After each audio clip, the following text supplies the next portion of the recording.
Tired of ads interrupting your favorite show? Good news. Ad-free listening on Amazon Music is included with your Prime membership. Download the Amazon Music app or visit amazon.com/ad-free sports. That's amazon.com/ad-free sports to catch up on the latest episodes without the ads. Enjoy thousands of ACAST shows ad-free for Prime members. Some shows may have ads. Hey, it's Ryan Reynolds, owner and user of Mint Mobile, with a special holiday message. If you sign up now for 3 months, you get 3 months free on every one of our plans, even unlimited. Now, I realize this is more of a holiday offer than it is a holiday message. But if you read between the lines, you can see a message in there. It says we love you. Visit mintmobile.com/switch for the offer. Limited time new customer offer. Activate within 45 days. Additional taxes, fees, and restrictions apply. Unlimited customers using more than 40 gigabytes per month will experience lower speeds. Video streams at 480p. See mintmobile.com for details. Hi, Icons. It's Danny Pellegrino from the pop culture podcast Everything Iconic, and I love Nordstrom. No place better to shop, particularly during the holiday season, because they have everything. They have holiday decor at Nordstrom. They have cozy cardigans from Barefoot Dreams, my fave. They have cold weather attire, party attire, plus free shipping and free returns, free store pickup. You can also purchase a recycled fabric gift bag so your item arrives festive and wrapped. So check out Nordstrom this holiday season, a one-stop shop. You can explore more at Nordstrom in-store or online at nordstrom.com. Tired of ads interrupting your favorite show? Good news. Ad-free listening on Amazon Music is included with your Prime membership. Download the Amazon Music app or visit amazon.com/ad-free sports. That's amazon.com/ad-free sports to catch up on the latest episodes without the ads. Enjoy thousands of ACAST shows ad-free for Prime members. Some shows may have ads.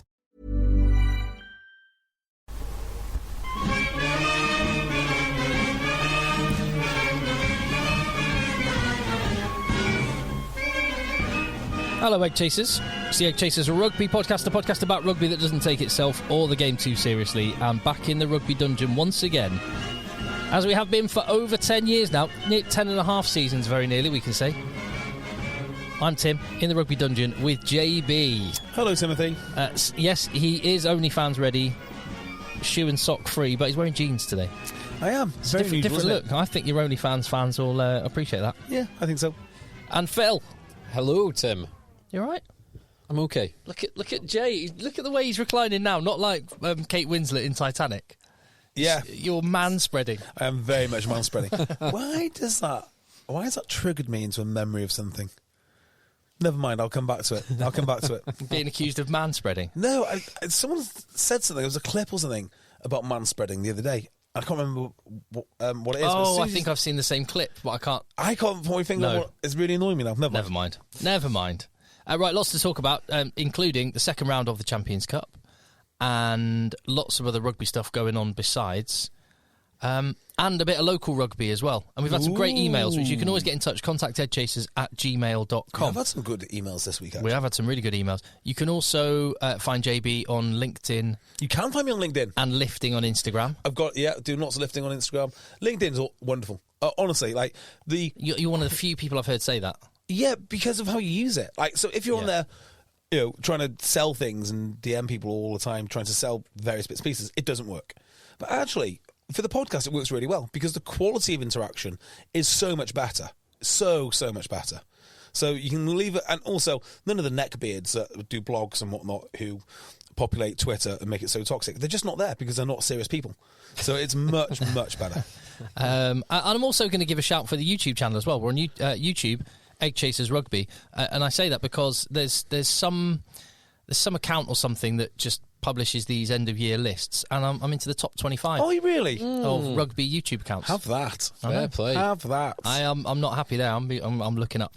Well, I mean, your natural place would be number one, wouldn't it? Yes. Yeah, exactly. Which I'll have to beat World Rugby's 1.5 million subscribers. I can see you doing that. Yeah. Honestly, in time. Current trajectory. Do you know, with World Rugby, nobody really subscribes to World Rugby thinking, I can't wait for updates from this channel. They just do it because they've got a bunch of historic games or something, or historic coverage. And they've monopolised all content and shut anyone else down from sharing it, which is fine. Good, they own it. That's one way to look after your We're not content. letting anyone just take this podcast and own it. Well, there is someone on who just takes and uploads our podcast to YouTube. Best of luck to you, sir. Which is ridiculous. Well, he obviously understands talent. There you go. So, yeah, EggChasers Rugby for that as well. But a couple of local derbies. Do you want to hear about some of those? Yes, please. Yes, please. Okay, one local derby here. Andy Rathborn has got in touch. He said yesterday, so this weekend, was the big National 2 derby between Redruth and Camborne. Oh, that is a big one. nice. Two proud Cornish. clubs 4 miles apart with lots of history Wow. and in the same league for the first time in 34 years. Oof. Yeah. It was 1919 at the end, and there was a crowd, which is according to the BBC, is between 3,000 and 3,500.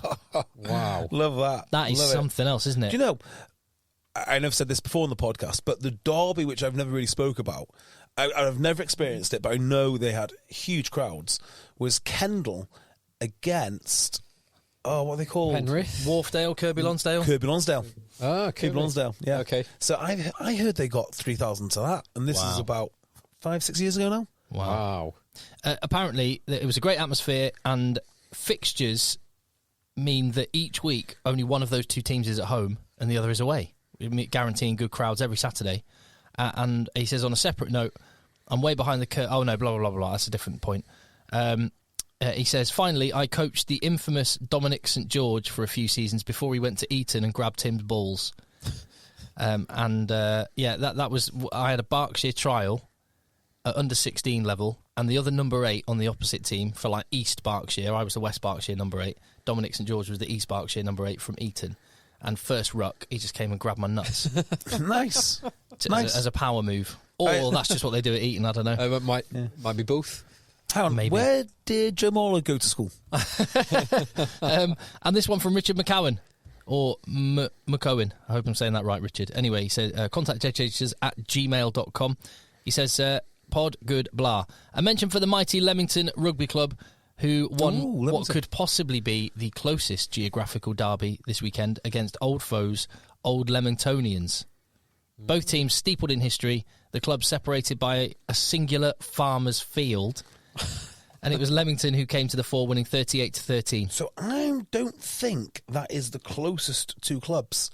So I think the closest two clubs might be Northwich and... what are they called? Winnington Park. Winnington Park. Because I'm absolutely certain their fields are literally backed onto each other. There's like a field which is sideways, and then it goes. So the posts, I'm sure, are like perpendicular to the Winnington Park main field, if that makes sense. Oh, wow. I'm sure of it. It's literally a stone's throw. Literally a stone's throw. That's very cool. We've also got like ground sharing, like Richmond and Scottish. Richmond Scottish. I'm sure there's some. Actually, in Bristol, and you were in Bristol for a little bit, weren't you? Yeah, I was. You've been down to Dings Crusaders. Dings Crusaders, mate, yeah.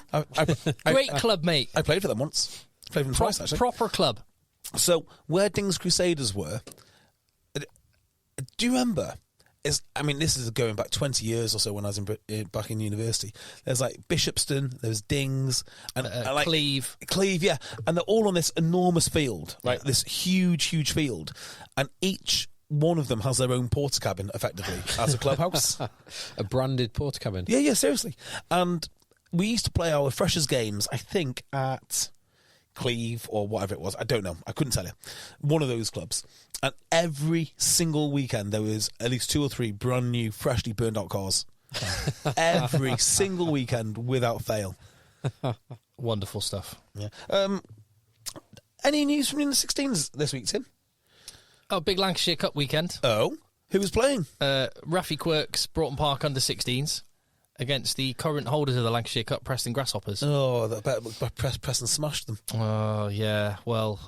I think they might have thought they were going to, but 15-10 win for the boys. Oh, there we go. Awesome. Yeah. Low scoring. A well-drilled defence.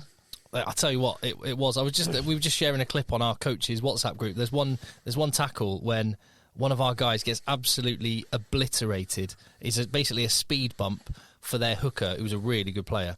And just he had a good 10-metre run-up and just smashed him. And our lad got flown backwards.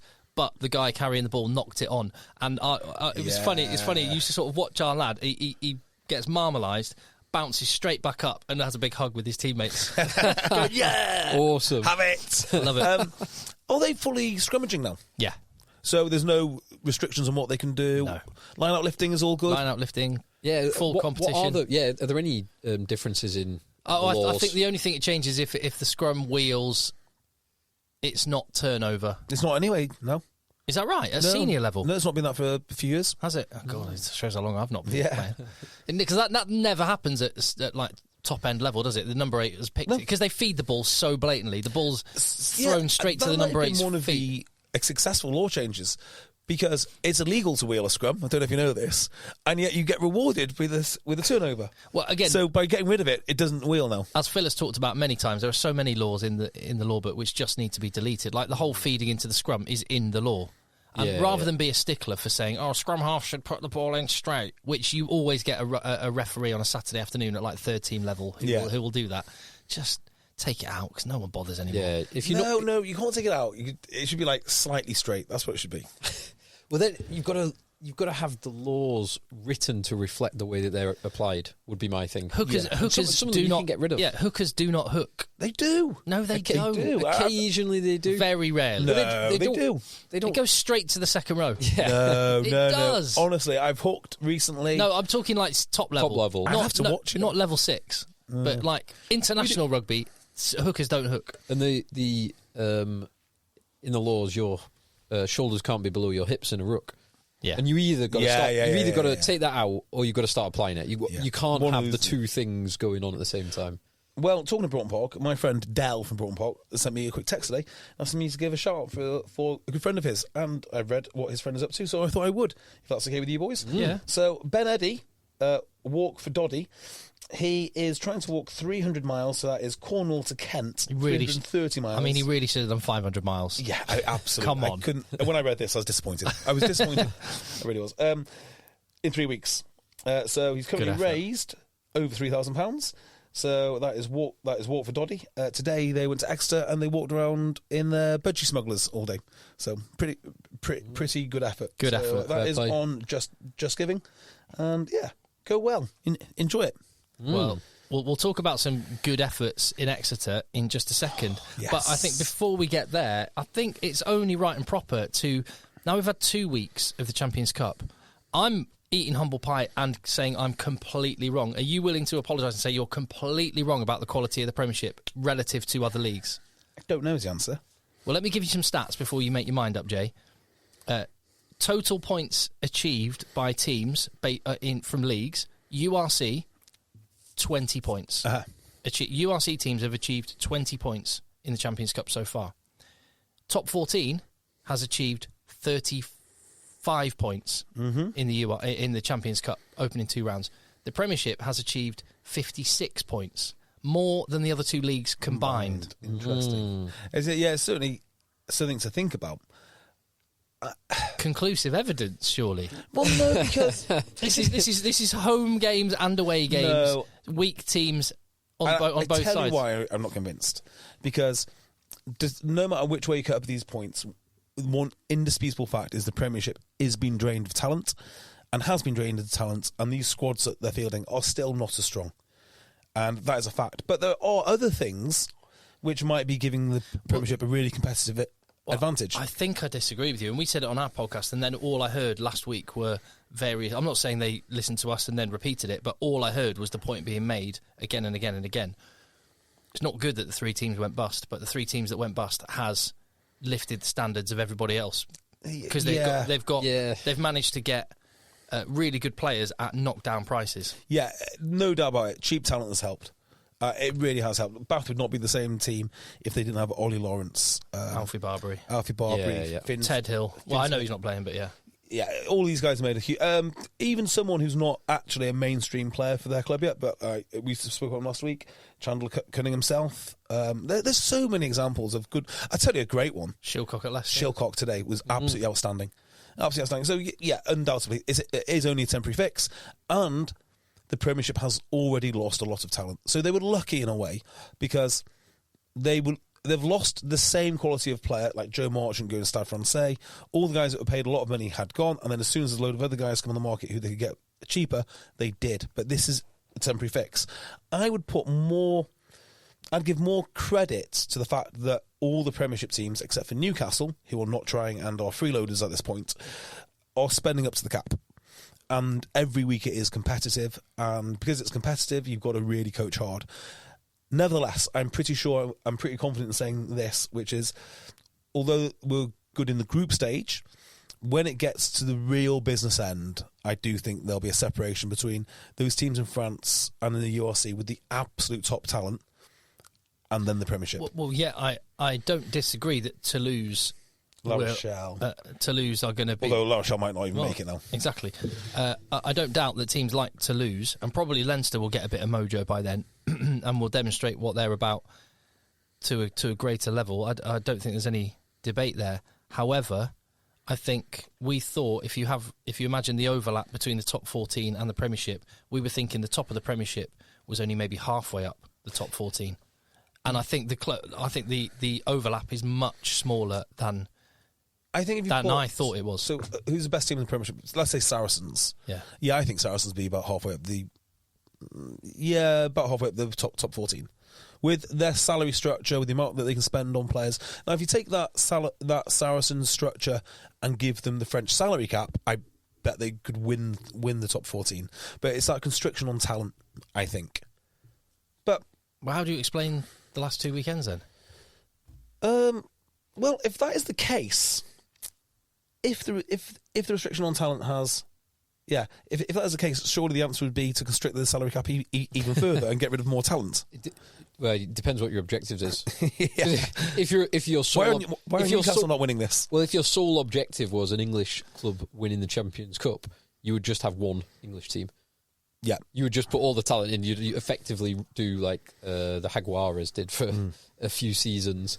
That's not the RFUs. Like the Black Lions are doing for Georgia, who got a good win, didn't they? They did away in Scarlets. That's not the objective of the RFU. No, it's not. The talent thing. It's definitely right that talent has left the Premiership. It is definitely right that a significant number of very good players and also a significant number of kind of solid players, above average Premiership players, have been redistributed. You've probably had, 15 players from last season leave the league, but you've had 90 players redistributed across the league, of which probably a good 15 or more are equally talented to the ones who left. And I'd suggest that those players being redistributed has also meant that the wages of everybody has been suppressed. It's like the opposite of deflation of salaries. Deflation of salaries, which helps all of the clubs. Yes. Now that is going to be counteracted by next season or the season after next. Whenever there's a £1.4 million salary cap increase coming from 5 to 6.4, that will just have the opposite effect, because every player will be saying, well, let's make the math simple, I was 10%, I was on $500,000 a year, I was on 10% of the salary cap, now I must be worth 640k because I'm still worth 10%. That's the argument every player and agent will be running. So look at Bristol, right? Bristol are a great example for me about where the Premiership gets it right and wrong simultaneously. Bristol, when they were good because they were one of the few teams that could just spend up to the cap and didn't care how much they spent on Charles Piutau. Yeah, two marquee players. Yeah, you could pay them 10 million if you wanted to. But when you scratch beneath the surface of Bristol, there's not much there. They're not good at constructing squads. They're not good at in the way they play. There's just not really much there. They're not impressive. They're good at spending money, though. They are great at spending money. They finished top of the Premiership. Yeah, when they spend all of that money. Now, as things have levelled out, as is an even playing field, you can see that they are struggling. And then you look at other teams who are doing well. Like Northampton obviously focus on certain things. Leicester Tigers put so much effort into how they construct the squad. I mean, every single Premiership team is making calculations on what they have to leave out to, as Chris Boyd would say, make the boats go faster, which I love that phrase because it's exactly what they're trying to do. So I do think the Premiership produces more interesting rugby because the coaching is of a higher standard, because it has to be, because you can't just go and buy all the players. If you could just buy all of the best players in the world, would you really coach them that hard? Well, they didn't. I wanted Bernard Laporte do it too long. He just left. Exactly. He left Johnny Wilkinson and back his board to it. Boys, just go and win. Yeah, just go win. And they will win because of the best players on earth. I sadly suspect that when we get to the cutting edge of the Champions Cup, it will revert to type and it'll just be the biggest, most talented teams that make it. But certainly in the group stage, look, I'm talking around it. What I should really be saying is well done Premiership. You've had a great 2 weeks. That's what I should be saying. And it's hard to know who I kind of love more, Henry Slade or Rob Baxter. It's so hard to call. Can we start with them? Can we just start with them? Yeah, just before that, just ask one question. Because it is, I think it's exactly right to say, well done to the Premiership and the teams and DORs and all the coaches involved, because they've got some very good results the last couple of weeks. But if you were going to put a bet on today, your own money, £10, and the bet is, which league do you think the winner of the Champions Cup is going to come from? Where would you put your money? I'll put my money on the top 14. URC. I would probably also say top 14. It's a tough call, though. Yeah, Toulouse. All right, well, how about if you had to Toulouse? If you had £10 right now and you could lay a bet on, I'm just thinking who's 2 from 2 and English and looking really good. Extra 2 from 2. Yeah, but I know they've done it against the odds. Bath are 2 from 2. Northampton 2 from 2. 2 from Well, 2. okay, if you could Tigers are 2 from 2. Okay, all right. How about this? £10, and you can. The bet is an English team winning it or La Rochelle winning it. 2 from 2 versus 2-0. Yeah, so La Rochelle with no wins, and you can bet on them winning it, or any English team winning the Champions Cup. I still reckon the bookies would probably have that quite relatively even. And your better bet would be to say La Rochelle if that is even money. Yeah, the reason I would say La Rochelle is because I think there's more chance of an English team obviously getting to the knockouts. But once they're in the knockouts, they're going. So put your money on La Rochelle, because if they make the knockouts, they could win it. And they will make the knockouts. I have no doubt. They'll probably have to travel away to they will. Like Lyon or Leinster or someone like that. But again, that's what I will say about the Champions Cup. The round of 16 is going to be brilliant, and as good as these last 2 weeks are, it is preposterous that we're talking about a team definitely, almost certainly going to make. Well, not almost certainly, very, very good chance of making the knockouts, having lost their opening 2 games. That's unthinkable. And I think that is the.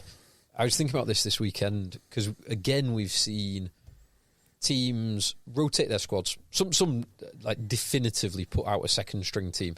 Like Stade Francais did it last week. Leicester Tigers. I mean, Leicester Tigers won with it this week. Sale. It was definitely a second string team. Went to Leinster. Did very well, admirably, but it's second string. Now, this is the last 16 tax. So they've got fewer group stage games. You only play 4 games instead of 6 in the group stages. But the balance of games has been increased or pushed back up by having the round of 16.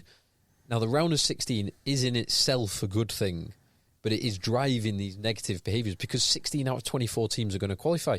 You only really need to win 1 game and pick up a couple of bonus points, and you'll be getting through. Yeah. So that is why you can totally throw 2 games and still qualify and still win the damn thing. Isn't it? You've got a minimum amount of home games. So they give them 2 home games. Yeah. Just so you've definitely got something. Because otherwise, there's an argument for just straight knockout, which would be great. Yeah. Knockout from the start. But then, it's the fewer. The clubs do need the games. Like, unquestionably, the clubs need the games. Yeah. It'd be worth £250,000, £500,000 to most of these clubs to host a home game. There's also the interesting prospect of clubs panicking, of losing like La Rochelle. I mean, are they panicking? They probably are. Well, they are. They tried to win both. They sent full teams to both of those matches that they've won, home and away. So there's some interesting. There's some interesting dynamics now because some teams will have qualified early, so you can guarantee that all those Premiership teams that have won 2 from 2 will be qualifying now, and then other they'll teams get through. Will start to really panic because Christ, we need to win something. Well, also the Premiership teams have fewer league matches, so they can still go full bore in rounds 3 and 4, but with weaker squads. So it's all finely balanced. But this has always been my point about the European Cup. The beauty of it is you get to see how different organisations manage their club teams and which approach is best. Is it the Irish approach of making many finals but never winning? Or is it the French just spending as much money as you can in that ferocious league, or the constrictions of the salary cap in the English league? One of those things. And sometimes it is, unbelievably, the English teams with Exeter and Saracens, it's very rarely... Please, let's talk about Exeter. Oh, my Yeah, God. let's do that. Let's go on to that. Wow. I'm just amazed by Exeter.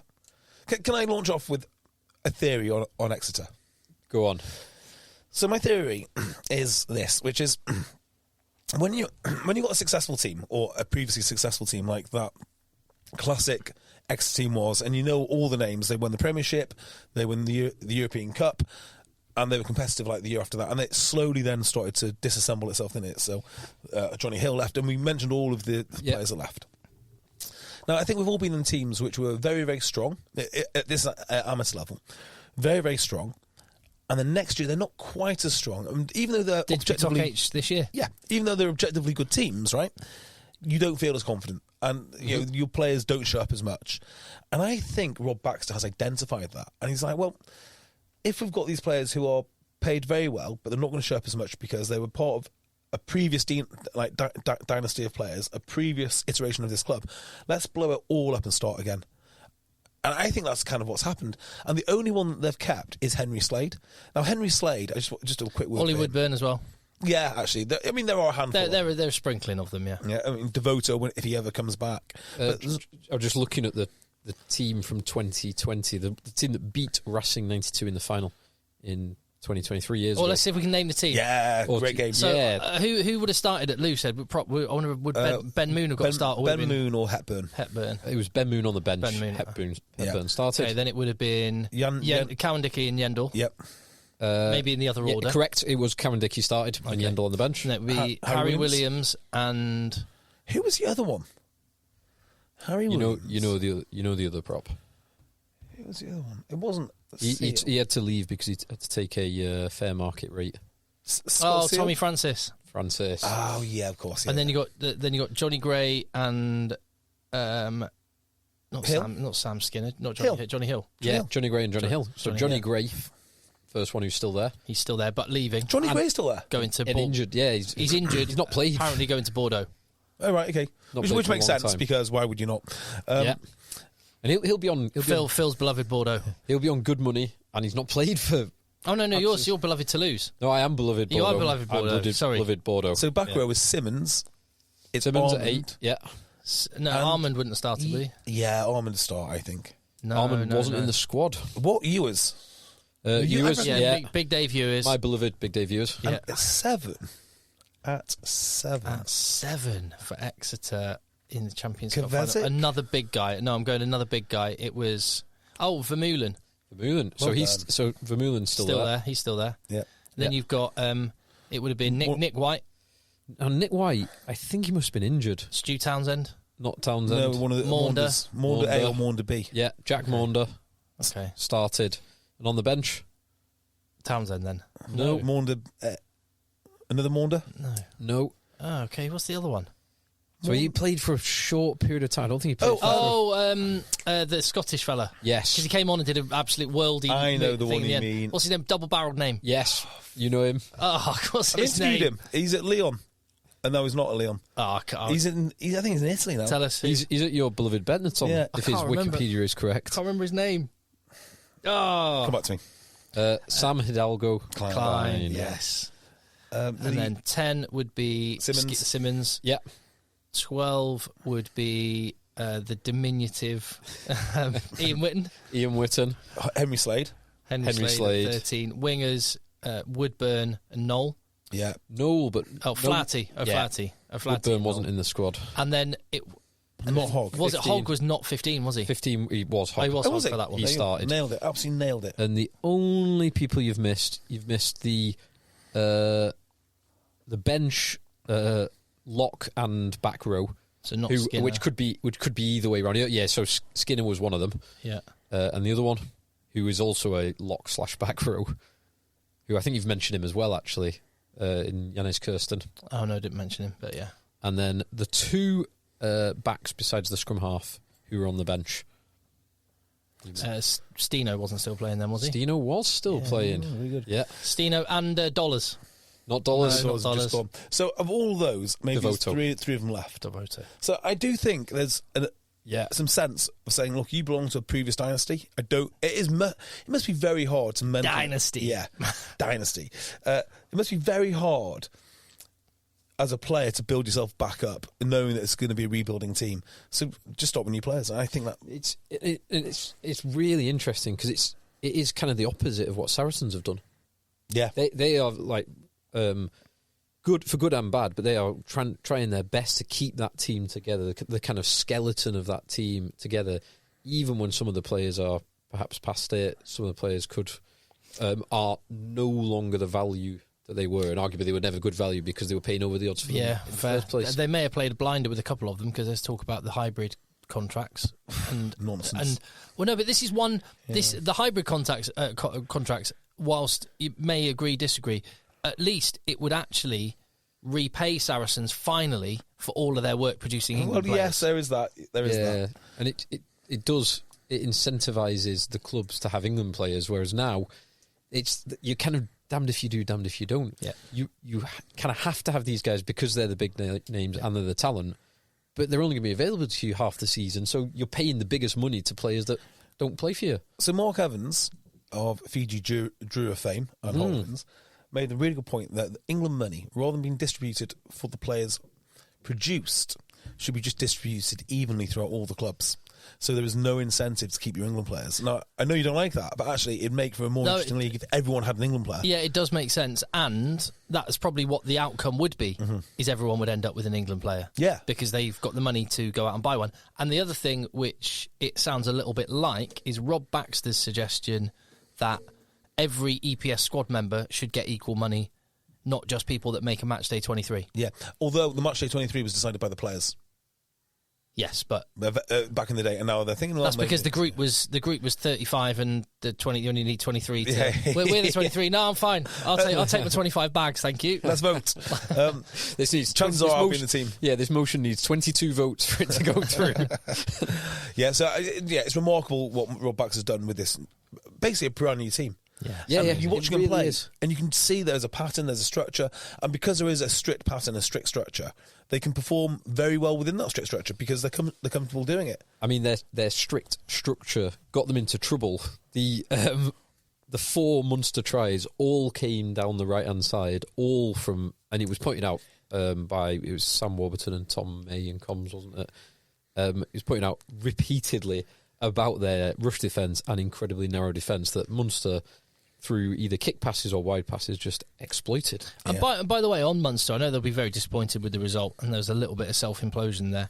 But you have to say they play some great rugby now, like rugby that we haven't seen from Munster in a long time. They do play nice.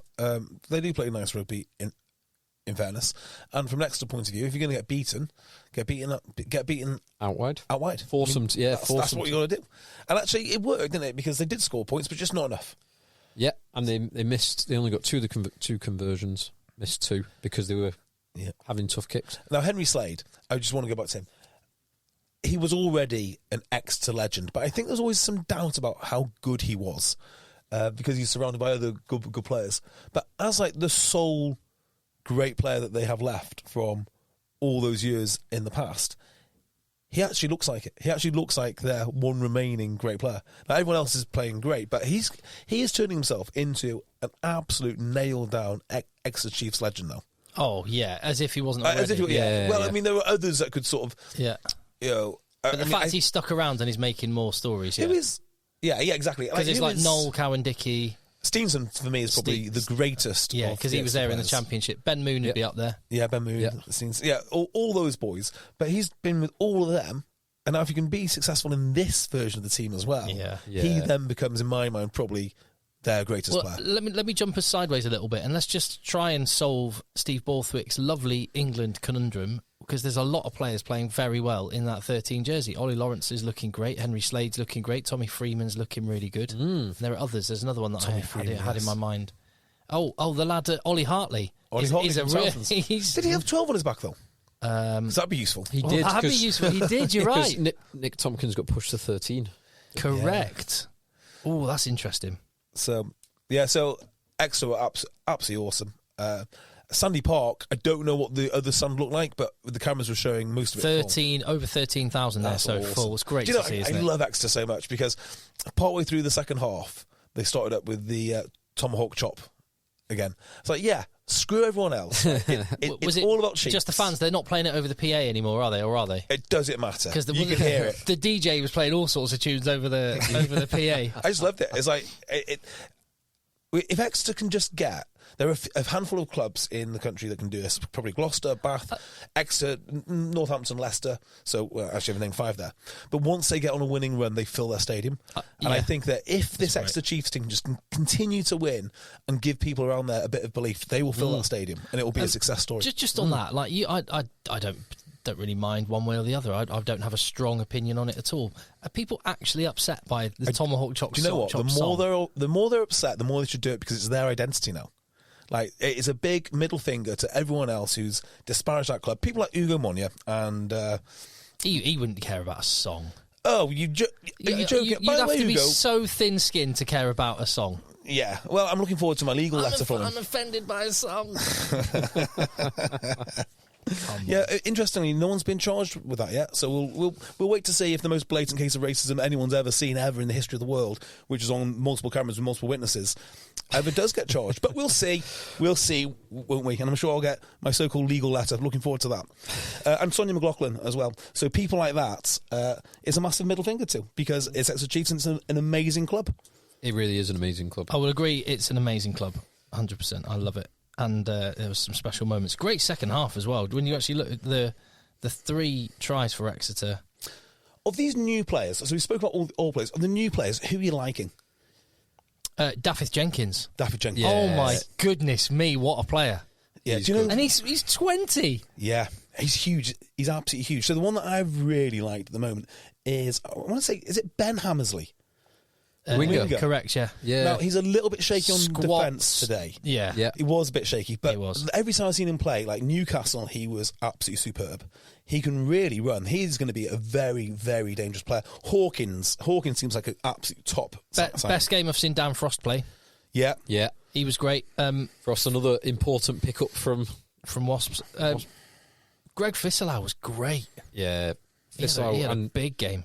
So Tuima and Pearson are both just big bodies. They're both young men, but they're the size of young men that Exeter need. Yeah. So just having that size is really important, and they're talented, and they will continue to develop. What amazes me about this team is it's the desire to play.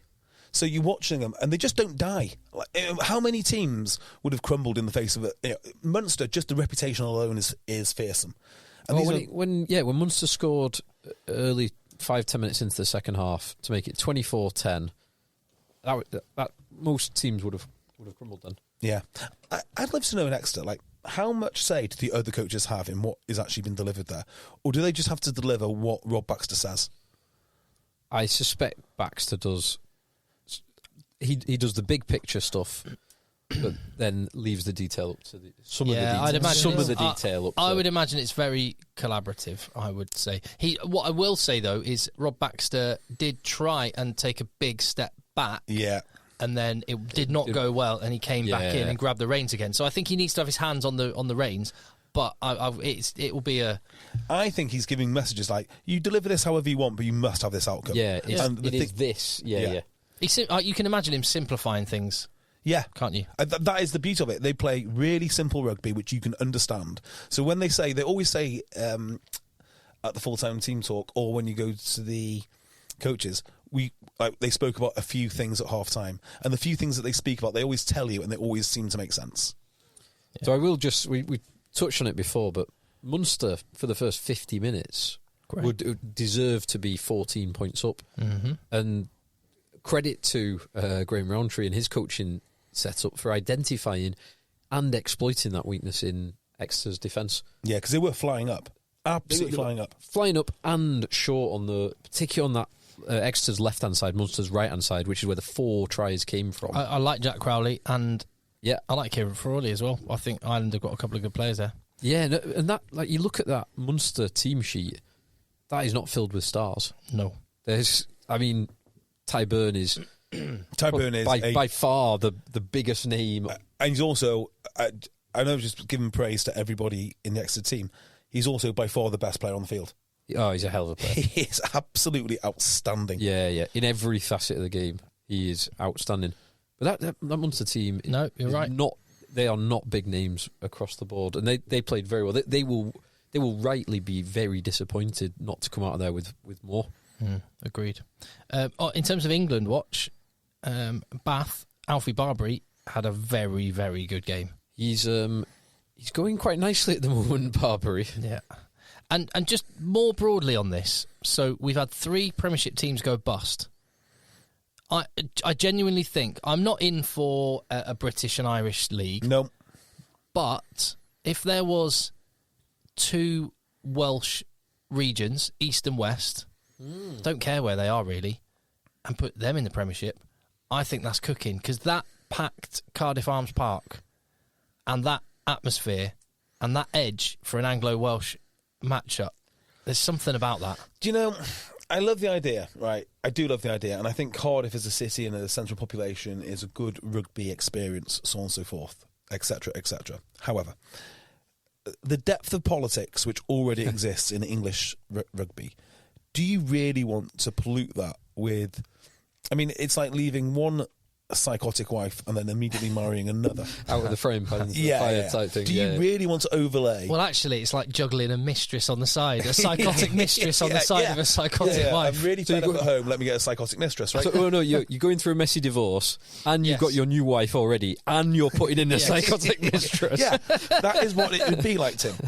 I mean, it can't get much more...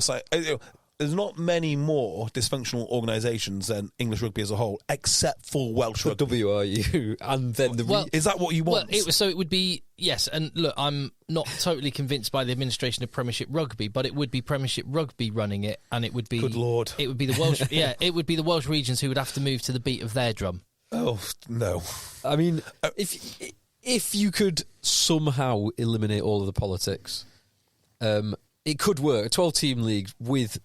Two Welsh regions, East and West, or but even, like a Swansea and a Cardiff. Even if you took Cardiff and Edinburgh and said Wales will have 1 from you, do what you want with the rest of your rugby, and Scotland will have 1 from you, Edinburgh, and do what you want with the rest of your rugby. I mean, almost just like poach 2 regions, 1 from Scotland, 1 from Wales. You could almost do it like a tender, like but make them bid, and as part of the tender, you've got to show that you are financially competent, you're effectively managed, and be willing to exile yourself from your home union. Good Lord, no. Just no. Leave it as it is. Anyway, the point was, I loved the Anglo-Welsh nature of this. It felt good. Yeah, that is great. Just to finish that point off, I was going to make... Everyone talks about the concussion issue, and I'll be talking about that a bit more later. But one of the good things about the 10-team league is one of the only ways to solve the concussion and welfare issue is less rugby. And I think increasing the league size again, we're down to 10, leave it at 10. You've done it by accident, but you are here now. Don't increase it to 12 again.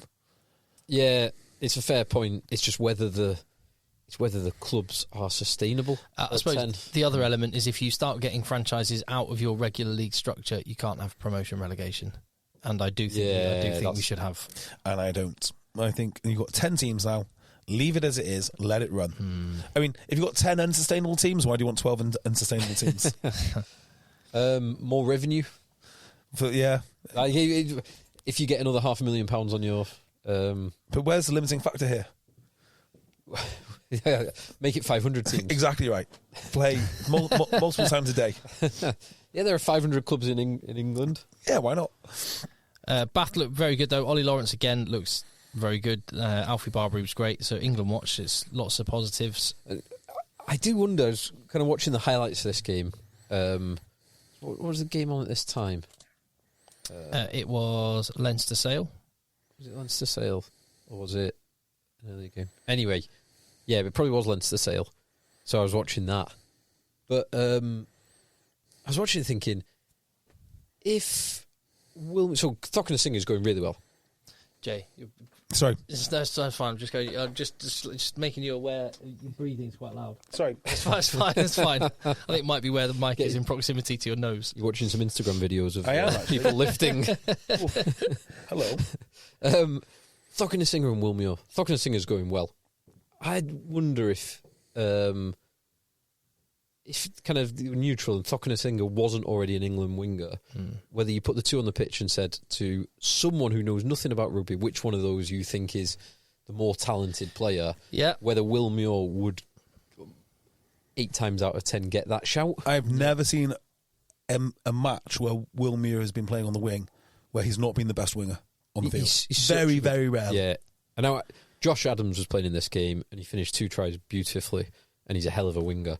But Wilmore he's such a good player. And he's a big, strong boy. He's not quite as big as Thockenesinger, but he's a big, strong boy as well. So here's another question, right? Because Mac Hansen, he's not small, but he's not the quickest. He's not the biggest. He's not the strongest. He's just an exceptional rugby player and a great rugby brain and great rugby brain and all of that. Other people can't. Other wingers certainly can't do. So I think we know the answer to the question. If Mac Hansen was playing in the Premiership, how many England caps would he have got? 0. Probably a big fat 0. He wouldn't be close. No, he wouldn't be close. He definitely. And he played in Australia.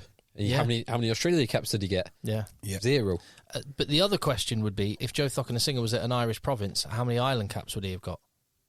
Because weirdly, I kind of think that they'd still go with Mac Hansen. They would do. It would be a shootout for the other wing berth. I think because James Lowe. James Lowe is. I think he's a better player, all-round player than Thockenesinger. Yeah, no, but he's not. The job that Thockenesinger does is more like James Lowe than it is. Well, just Mac on Hansen. The Irish wingers, tell me if you think I'm wrong, but it strikes me that they have their wingers to do many other things other than traditional wing play. Yeah, James Lowe's kicking. So they move him around like a siege gun. Yeah, and then there's Mac Hansen, who's almost like a second playmaker. Yeah, the way that they play with the current wingers, 100%. So that's one of the reasons why probably Balakoon hasn't had the look in that he certainly his form 2 years ago. Balakoon would have a great shot at being an England winger. Yeah. But the other two wouldn't. Yes, you're exactly right. Stockers would have been an England winger. Yeah, he would have, because they value size, don't they? They value size and people that look like international rugby players. And Stockers, his form kind of it's going back 4 or 5 years. He was now. the best winger in the world. He was. He had a couple of seasons where he was the best winger in the world. I mean, he is a big, strong boy as well. He's at 105 How is he playing at the moment? Cubed did all right the other night against Racing. Well, Ulster had an amazing night. Yeah. Really, really good Ulster performance. He absolutely smashed Arundel in the first few minutes. He did. Did he? He just ended him. Yeah. Who did? Arundel didn't do he very did much nothing at all. This is, again, like Henry Arundel has got incredible raw materials, but when he's not given the ball, like someone goes and basically places it in his hands, he doesn't. He's either completely on or he's just he not, has he's some not amazing there. moments, doesn't he? Yeah. But you didn't have any in this game. Wing is a funny position, which is you can play it in so many different ways. And I think particularly younger wingers have got to appreciate what being a winger is all about. You know, you can make a hell of a successful career by not finishing and just chasing kicks. You know, you can be a finisher, you can be the Jack Knoll type, which does everything. I mean, think about Jack Knoll, think about the two lads that we've just mentioned who are completely different to each other and then completely different to Jack Knoll. Then you've got your Cock-and-a-Singers. You've got so many different types of winger. He just needs to decide what he is and execute it on a more regular basis. But at the moment, he's just a very fast guy who's good with the ball in hand. Well, watching Bordeaux, I mean, I know they got the ball to the outside quite a lot, but you cannot imagine, if they were having a quiet 10 minutes, you cannot imagine BLBRA and Penot just standing on their wing. Penot does not drift out of the game. No. Penot is always in the game. Whereas Arundel will drift out of the game. Penot is like Jupiter or something like that, which is he has this gravitational force and the ball is attracted to him. And so it should be. He's like this fulcrum out wide and you have to get the ball to him because something will happen. Big statement. Is Penot the best player on earth at the minute? Even more so than Dupont? Oh, I mean, it is a big statement. I think he might be. Yeah, he's up there, isn't he? He's certainly up there. He's just so involved in everything. And he reads opposition defenders so well. Which is that's why his steps look so effortless, because he's got that perfect timing. And it's the other things he does, like the kicking, and He just makes things happen. Yeah, I'd say he's up there. I wouldn't say he's the most important because wing is a funny position, but he's certainly up there. He's certainly the best winger in the world. So we've moved from my beloved Ulster, which we could talk more about, to fine. My beloved Bordeaux. Yeah, they play great rugby. But on Ulster Racing 92, so you had none of the wingers. Imhoff for the Le Garrec try was excellent, but none of the wingers did that much. It was more of a, as you'd kind of expect at the Kingspan in mid-December, it was more of a game for the purists, more of a JB type game. Yes. There were some interesting things done by Ulster. I don't know if you watched this, Jay. I didn't. So let's see a second of Ulster because I know that you'll be watching it. They scored. They battered them 31-15. 21-5 at half time. Yeah. And it was all Ulster. Like it ended up being pretty comfortable. Racing got a couple of late tries, couple of late pushover tries to make it look more respectable, but it was a really good performance by Ulster. Ulster scored 3 tries from tap and goes in the 5 metre. Mm-hmm. 3 tries? 3 tries from tap and goes, 2 of which were tap pass to Ian Henderson, and Henderson took 3 steps forward, turned around, and they set up a rolling maul and mauled Racing 92 over the line. Is that Timoney's tries? They did that twice. I think that was definitely one of Timoney's, maybe both of Timoney's. The other one, that was really, it was really old school. I've not seen that for years, and they did it and scored 2 tries against Racing 92. So who looks at that Racing 92 pack and says, "Oh yeah, I know what we're going to do. We're going to deliberately set up a rolling maul 5 metres out from the line and just push them over twice." Easy. The other thing that they did, which was a neat little trick, which ended up in the McCloskey try, was Cooney tap and go 5 metres from Racing's line. He taps the ball, but he doesn't catch the ball. Nick Timoney was already running onto the ball, so he taps it, and Nick Timoney takes it at pace, kind of catches the defence off guard, takes it in once and just pops left, and McCloskey spins over the line. So many teams are going to be doing that next weekend. Yes. So many, level teams. 7 and under 16s Broughton Park next weekend. I think Broughton Park, no game next weekend, obviously, but in the new year, watch out. We'll be doing that. Yeah, so I've always liked Racing, but the Stuart Lancaster era has not got off to a great start in Europe. It's not a great start.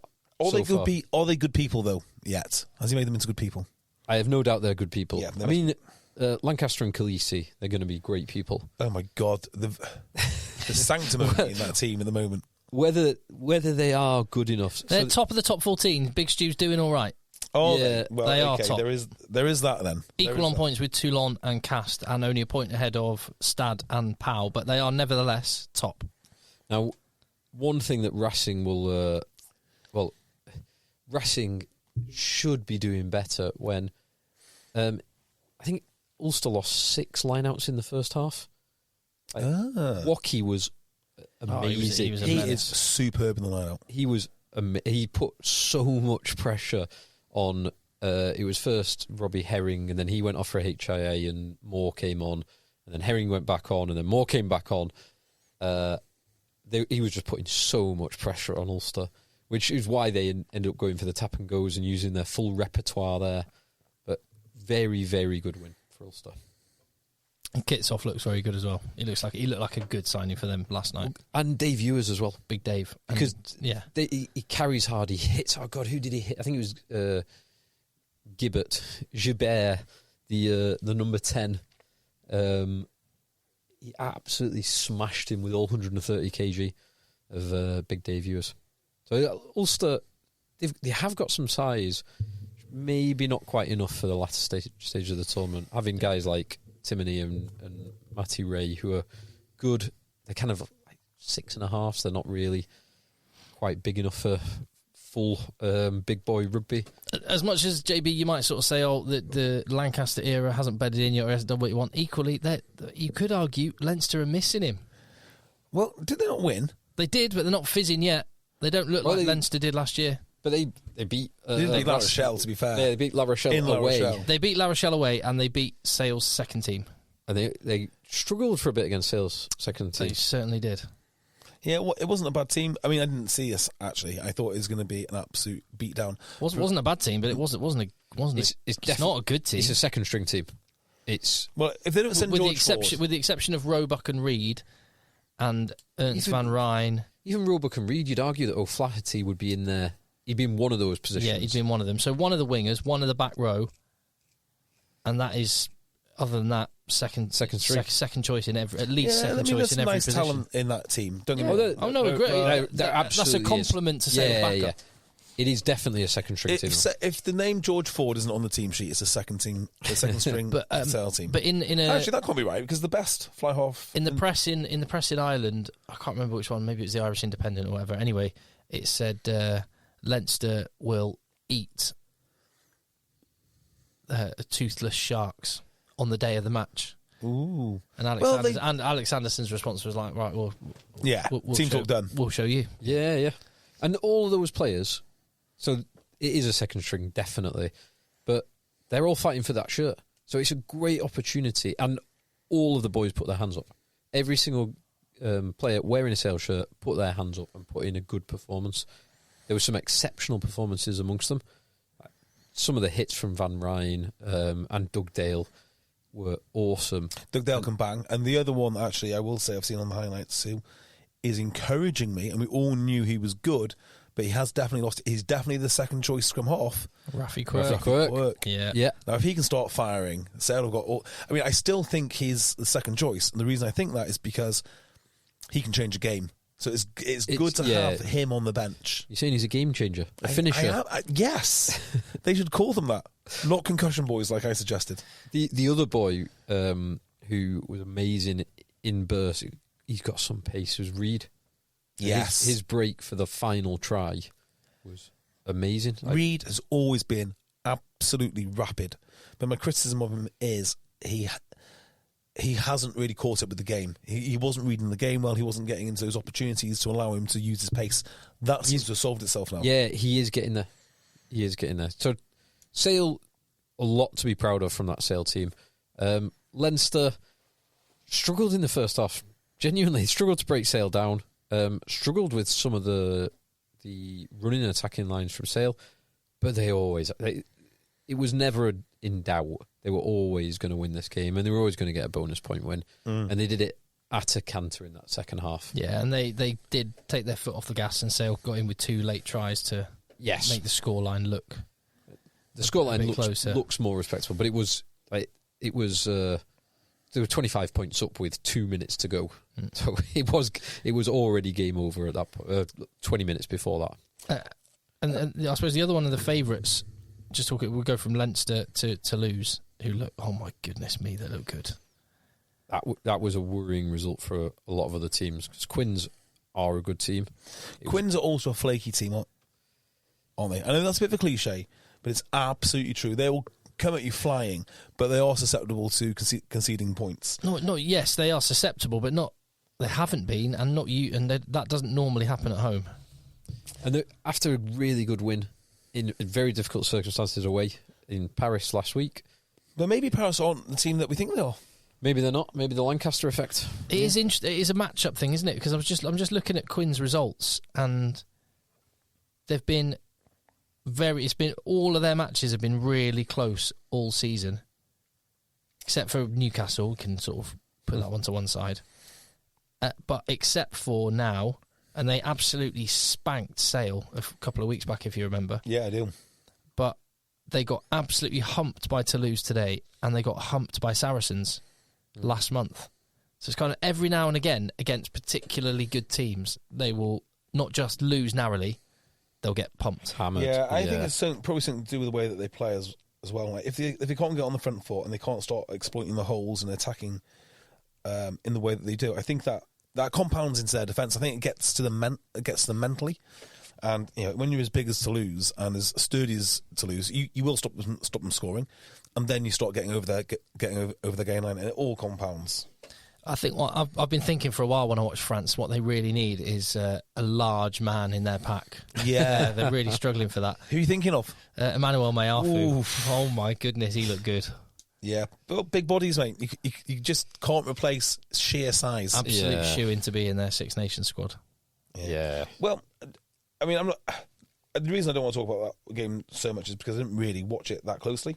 The game I did watch very closely though was Northampton-Toulon. I loved it. I loved Friday night. Can we persuade Courtney Laws to not to come back into the international fold because he's playing that well? No, leave him be. Leave him be.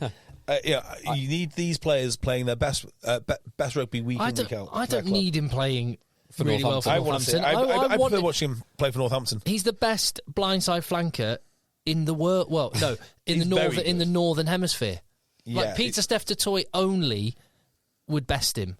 I don't know in a head-to-head. And on that basis, he should be playing on the very highest stage. Look at the Toulouse back row. Yeah, the man opposite him, Olivon, wearing number 7. Wearing 7, but plays.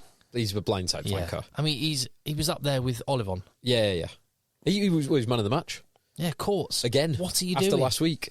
His try-saving tackle, which I watched several times actually, just to see where he came from. Yeah. And when the kick was collected by the Toulon player, he was the furthest forward of all the Northampton players. So he covered more ground than anyone else to get back for that. He's playing so well. He really should be, because of the exceptional circumstances with the number of injuries to captains, those who have captained the team. He should be starting for England and be their captain. There's no question. He should be in the Six Nations. Yeah. He definitely. Courts, what are you doing, man? No, leave him be. I want. You're a Welshman. You can't comment on this. I want to see him. Do you not want to see him £100,000 richer? I'd love to see him £100,000. I would actually. I would like to see him £100,000 richer. There's no two ways about that. But on the other hand, I want to see. I love watching club rugby, so I want the highest quality of club rugby. And last 2 years, we've hardly seen him at all for Northampton. I tell you what, if you like 5 club appearances or something. If you like club rugby that much, you should pay Courtney Laws £100,000 out of your own pocket, out of Beardmore pocket, so he doesn't play for England. No, that's not my game. That is a game for men like Simon Orange and Steve Lansdowne. Oh, by the way, gents, I've got lovely had some contact from with Northampton, batting back and forth, and knowing that it's my beloved Bayonne. And knowing how massive a fan we are of just Courtney Laws in general and the great work that's being done at Northampton, it's just an invite extended from Saints. I'd love to go. Oh, really? I've never been to Friday the 12th of Jan. Yes, I definitely go. Yes, I'll definitely go. Yeah, I'm keen for that as well. So let's talk about Saints. Where do we even start? No, let's talk about Toulon. Toulon do seem to be like just a collection of players thrown together, don't they? There's 2 guys in there who are ex-Saints. I mean, that is how they were when they were at their very best. That is true, yeah, but except it's not like Pete. If this was the modern day version of the old Toulon, it'd be Peter Steph-Totoy. It would be. In fact, it'd just be the whole South African pack, wouldn't it? With Owen Farrell at 10. Owen Farrell at 10. Sam Whitelock would be in there. It'd be Owen Farrell and Bowden Barrett playing 10-12 for ridiculous reasons that we don't understand. But Ben White, Ben White is not the answer to winning the European Cup, but it was good to see him playing well. I've always liked Ben White. I liked him when he was at Leicester. I liked him when he was at Irish. So that was pretty cool. Pretty cool to see. Jack Singleton, Kieran Brooks, Dave Ribbons, and then halfway through I was like, who needs Dave Ribbons anyway? They're absolutely battering Toulon. But I think the reality of this game was they were lucky to win it, but they put themselves in a situation to win it, and that's probably the more important. Oh, Dan Bigger, there's another one. Yes, yeah. Dan Bigger is actually kind of like the sort of player that he should be having. Yeah, exactly. Melvin Jaminet had one of the biggest horrors for a try I've ever seen, but then absolutely turned it on. So I heard that he just didn't fit in Toulouse for whatever reason it was. He just didn't make much of a difference. So he was signed for Toulouse. He's not Tomo Ramos, basically, who was incredible, by the way. No, so what happened was when Toulouse got rid of, I want to say Cheslin Colby, they sold him for a lot of money. They had a lot of money to spend. Yeah. And Jaminet was like, we're going to go and get a big name to fill the shoes of Colby, who didn't work, and also went to Toulon after Colby screwed over not just Toulouse, but then Toulon. So it looks like Jaminet has followed in the shoes of wherever Colby has previously been. Now, he started off poor, but he is one hell of a player. When he started to really play, he looked ace. He is a good player. Yeah. as for Saints, their game plan, the way that they play, is just the ferocity of their attack. I absolutely love it. And got an email on this? I'm trying to think of the try. Yes, it was the offload from Tommy Freeman. I don't know how that is physically possible. Yeah. The Freeman to Furbank for Furbank. That was Furbank's second try. We've got an email here, contact@eggchasers@gmail.com from Paul Lee. And I'm going to try and just scoot through this, Paul. He said, Eddie Jones often discussed how the defence is the easy part of the game to implement, and once that was in place, they could start working on the attack patterns. And obviously that didn't work particularly well for England under Eddie Jones. He says, Saints seem to have gone the other way.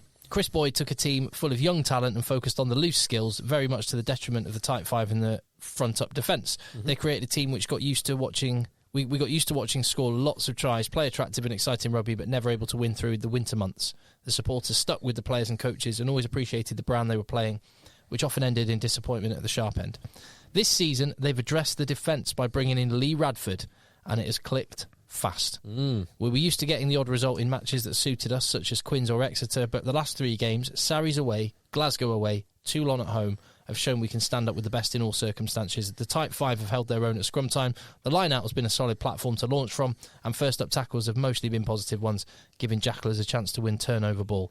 Our Saints now looking like a team that can go into a playoff semi and not be considered the easy draw. Keep it up, lads. Let the boys play. Yeah, I think when you look at Saints, they're just incredibly dangerous. Incredibly well drilled, incredibly dangerous. And I think that is fair, that they're... they can match it. They can go in. I know that currently they are outside the top 4, but if they do make it into the top 4, there will be they're no easy ride at all, because they can mix it with anyone. And they're I'm just looking at the Premiership table at the moment. Their points against is basically the same as the top 5 teams. Yeah, slightly better than Saracens, slightly better than Harlequins. Marginally worse than Bath and Sale. I was going to say, it's actually fewer points scored. Yeah, weirdly. So they're a really, really good team. If they can get to March being semi-successful. Yeah, in the top 5, top 6 by March. By the time they hit the dry months, they are going to be dynamite. Yeah. I think they're looking great. They do enough in defence. They do enough up front. And, the attacking patterns are great. I'm still worried about Tom Pearson, though. I mean, again, I felt he had another completely ineffective game. So maybe it's just confirmation bias because I'm starting to watch for it now. That is not like you. Yeah, but I've still not seen anything I like from him in a Saints shirt. Maybe it's because he's doing more unseen work. But yeah, I tend to agree. He was quiet. And that's by his standards, where Irish last year, he was so dangerous. Last year, the year before. He was so dangerous, just throwing men off him. He was unstoppable as a ball carrier. But you know the way sometimes teams have systems, whether it's the 3-3-2 or 1-1 on each end, and you end up with a particular player that stays out in the tram lines out wide. Falatau for Wales did this for years, and as a result, he was always getting the ball in certain situations which would make him do memorable things. Dane Coles, perfect example. There might be a little bit of that where London Irish had him within a system where that position just had big influences on. But now he's around. Yeah, so I think that is definitely possible. But the other man who wears that shirt would be Lewis Ludlam, who would if he finds himself in the positions that Lewis Ludlam finds him in, you'd think he would be as noticeable as Ludlam is in a Saints shirt. I do agree with the thrust of what you're saying, Tim. Because we know this is a great player. We know it because he's one of the best players in the Premiership last year. So I'm not doubting his quality. I'm just doubting the employment of him for Northampton. And maybe it's just a timing thing that he's taken a little while to get up to speed in a new club. He's not quite hit the ground running the same way that Lawrence or Barbary have. But he is a really talented player, so I have no doubt it will come. Yeah. So the last player of the game, effectively the last player of the game, was an absolute nightmare for Toulon. Did you see this? So this is where they've got 2 men in the bin, and they're going. Sorry, the binning of the 2 players. Okay, what a turnaround! So in one phase of play, they suffered 2 yellow cards, and it takes some balls as a referee to do that. Yeah. You say 1 yellow card will be plenty. Yeah, that's fine, and we'll let the other guy off. No, you're having a yellow. You're having a yellow. Just on that broader point, and this has come up in group chats with guys in our group chats that actually referee. there is more. The footballification of rugby is continuing. It's not. It doesn't happen all of a sudden. It's always incremental and very slowly, almost imperceptible, the changes. But where it is now versus where it was a couple of years ago is it's taken quite some leap forward, both in terms of all the chops in at the ref, the play acting. I saw it from Jack Jack Crowley. Why? What did he do? There was a tackle. I can't remember who it was. It was a penalty against. Was it Jack Crowley? No. It was in. It wasn't one in the Saracens game, was it? No, it was. I think it. Was it Jack Crowley? Was it Harvey Skinner? Yes, Harvey Skinner put a tackle in towards the end of the game. Harvey Skinner banged him. He banged him, and it was given a high tackle, and it was chest first, rode up towards the chin. But Jack Crowley was holding his face. Well, and it was, and I've seen it quite a few times this weekend. It looks like simulated dives. Do you know? I'm going to stick up for Jack Crowley here because I saw that hit, and I thought, Skinner's obviously been watching Owen Farrell's worst hits or greatest hits, depending on which side of the fence you're on. And he hit him so hard in the chest. I thought, that's fine, because the initial contact was in the chest. But hold your face. But when it rose up, it was like an uppercut. I thought, bloody hell, that does look painful. Yeah, so hold your face. I don't know. I don't think I'd hold my face if I just got uppercutted. The incentives are there. I suppose it's always probably going to happen, and it's all the talk of rugby values which don't really exist. They don't exist. So Dan Robson, there was a tweet from him last week on the 9th of December, and I don't actually know what game he was watching at the time, but his point was, if you grab your head and go down whinging, you have to go off for a HA. Yeah, surely. Rightly so. Too much play acting going on nowadays. Yeah. And I think that is right. Like, the incentives are there to mean you will, or players will, unless it's stamped out, let's just say play act, because that's the word that Dan Robson has used. But if you go down and hold on your head, it is an immediate HIA. So, no questions asked. Stuart Barnes wrote an article last week in the Times about the La Rochelle Leinster game, and it was actually quite interesting because he was saying that this was the game which was the worst of rugby because both teams made it so hard for the referee to referee by arguing, by Matt Carley was the ref. Yeah, and he said to James Ryan, "I'm not going to talk to you." Yeah, the co-captains. Partly because co-captains. What's that about? Yes, co-captains should be banned. There's not. Why don't you just make all 15 captain? Co-captain's gone. It's one captain. But I was thinking about this from a competitive advantage point of view. Like, if one team is making it hard to ref and you make it easy to ref, you will get the rub of the green. You just will. Well, but that's what good captains do. Yeah, I guess you're right. It is a gamble, though. Yeah. But it's a gamble. And you're hoping the referee comes out on your side and doesn't get fed, feel bad for getting nagged all the time, that kind of thing. It's like the quite often I'm sure that some of the I love the Ben Earl celebration thing, but I'm sure some of that type of celebrating, when say a maul gets collapsed and goes down, and people start going, yeah, they're doing that to preempt the decision that that was a collapsed maul, scrum ball. So maybe they are, but I always think of doing that, particularly when you're away from home. So we used to talk about it all the time in Broughton Park. It's making your own atmosphere. So getting excited for your mates. And I'm sure Saracens are doing that. Oh, no, definitely. It's just like, we just celebrate absolutely everything. And it does get under your skin as the opposition. Really. And there's nothing wrong with it. I love it. Oh, no. There was so I think I mentioned it, Phil's old, do you call it alma mater when you're... Alma mater? Alma mater, or your old university, your alumni, sorry, that's the word I was thinking. That's an American phrase, isn't it? But anyway, you're the alumni from Lancaster University, and they brought one of their teams to play the Manchester Metropolitan University team that I did. And I tell you what, even just as coach, just standing on the sideline, the travelling Lancaster Uni lads going, woo! Woo! Everything. It's very annoying, it got so annoying.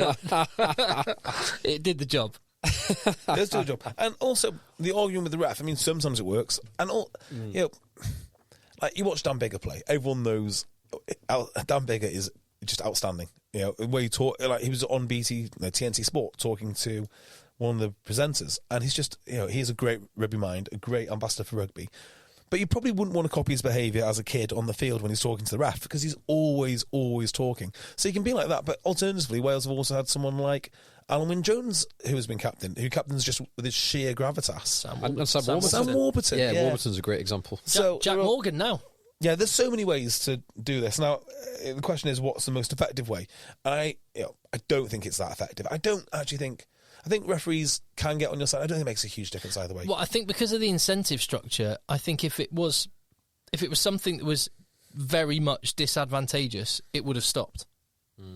Maybe. I also think the referees that we use in the Champions Cup. I mean, I was watching the Georgian fella. Amashikari. I think he's great. He was really, really. And he handled the last 2 minutes. Yeah, superb. Really. When someone lobbed the second ball on. Yeah, I thought he handled that really well. Yeah, I think actually the refs are so smart to this. The English refs are great. I think there's too much professionalism within the referee ranks to be swayed that much. And if they are going to be swayed, it's going to be swayed by good behaviour because that's what they want to incentivise. So I don't really put too much stock into the Stuart Barnes argument at all. Really. But it's an interesting way of thinking. There's definitely play acting going on. There is. Yeah. There is only one tactic that is proven effective for influencing referees over, several years now, and that is recording a 62-minute video accusing an individual ref of racism. Win World Cups for that. And that is proven to work, so everyone should just do that. 2 World Cups in a line series. Can't argue with that. Admittedly, one of the World Cups was not influenced by that. Do you know what I'm trying to say, actually? Lions had another. Phil's made a great point. What I'm trying to say is, if you're going to ad hoc annoy a referee, it's not going to work. But if you build a whole... machinery around it. The institution is the destruction of referees. And you do it over the course of 2 years? a four-year cycle of destroying referees on video. It will work and it is effective. Exactly. So it's whichever route you want to go, really. Just on South Africa for a minute, that lovely moment at the end, but bearing in mind the goal-kicking issues he had only a few months ago. Marnie Libbok. Not that Libbok will care because he's a World Cup winner, but lovely moment for him getting that last-minute injury time final kick of the match to win it from the touchline. Yeah, did you see the end of that game as well? So there was a disallowed try for La Rochelle. La Rochelle scored to go. It would have put them 13 points up with 4 minutes left on the clock. Yeah, there were loads of people from in Cape Town already in the car on the way home. Yeah.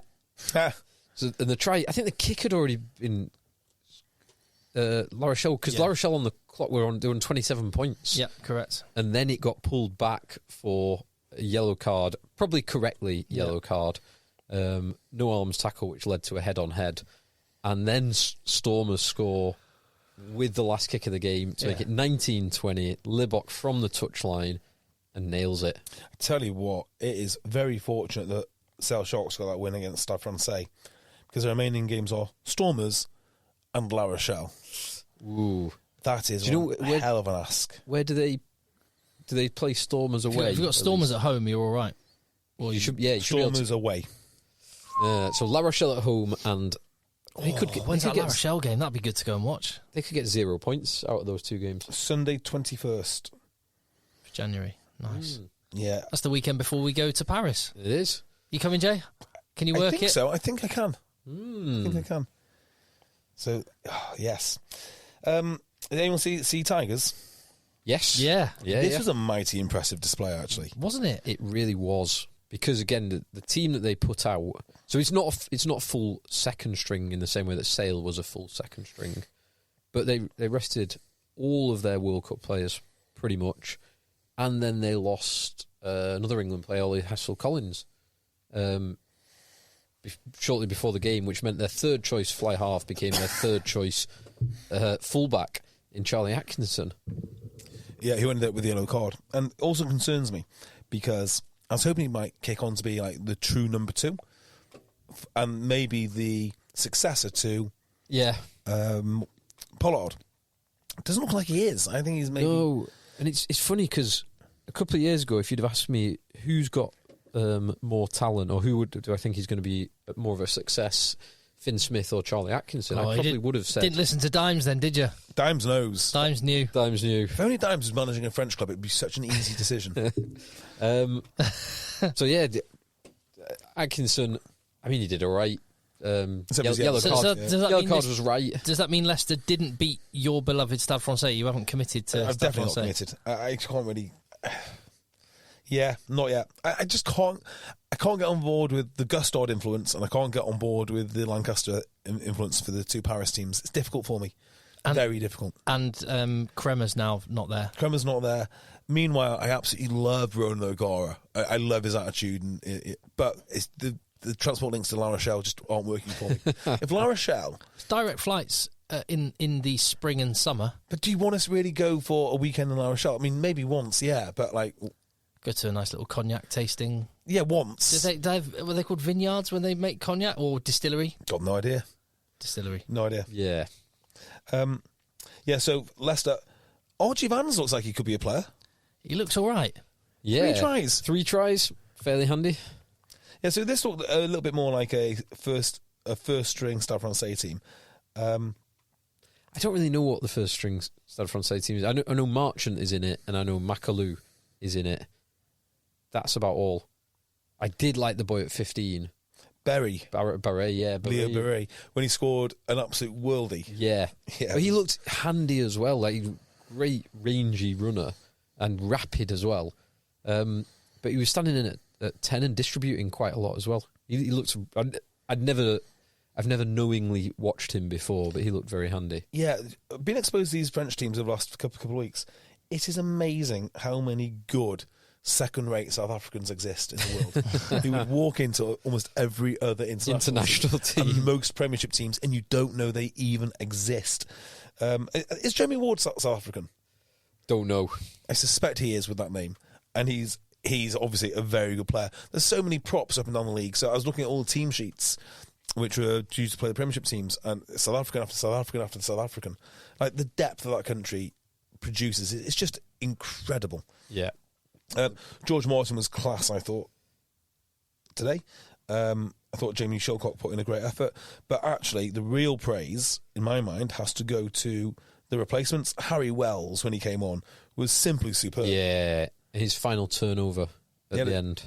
Yeah, turnover, and the other guy that I like, who's that young flanker that they brought on? Yeah, I've seen him a couple of times. He is an enormous boy. Yeah. Enormous. Ilioni.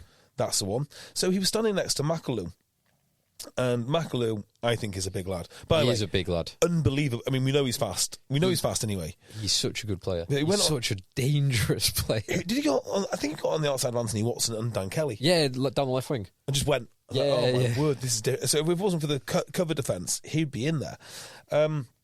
He's standing next to Macalou, who I know is a big boy. And he's just he's about the same height, but just bigger and broader. Yeah. And his first intervention is a steal. And he gets straight over the ball. Cheers. He's a handy player. He's very young as well. He's played 20 odd games for Leicester, I think. Has he really? I think he's played quite a bit for them. He went on loan to Nottingham a few years ago when he was just sort of 18, 19. But yeah, he's a proper talent. Jeremy Ward, the 13 for Stade Francais. Yep. Born in Port Elizabeth. There we go. South Africa. Ooh, what's that hammering? Mm-hmm. Interesting. What's going on? Bit of construction upstairs. Yeah, I'm always interested to see. Does Phil need to go and oversee it? No, just let him crack on. It'll be fine. Is that your neighbours or is that probably upstairs? No, it's upstairs. Rudy. Yeah. Wow. I was going to say Leicester Etienne's absolute howler at the end was something to behold. Oh, on the wing. Do you see that, Tim? Yeah. What? Crossfield kick to win it. Oh, I know. Lands in his hands. I'll probably just throw us on the floor. He was great when he came on as well. Yeah, just throw on he was everywhere.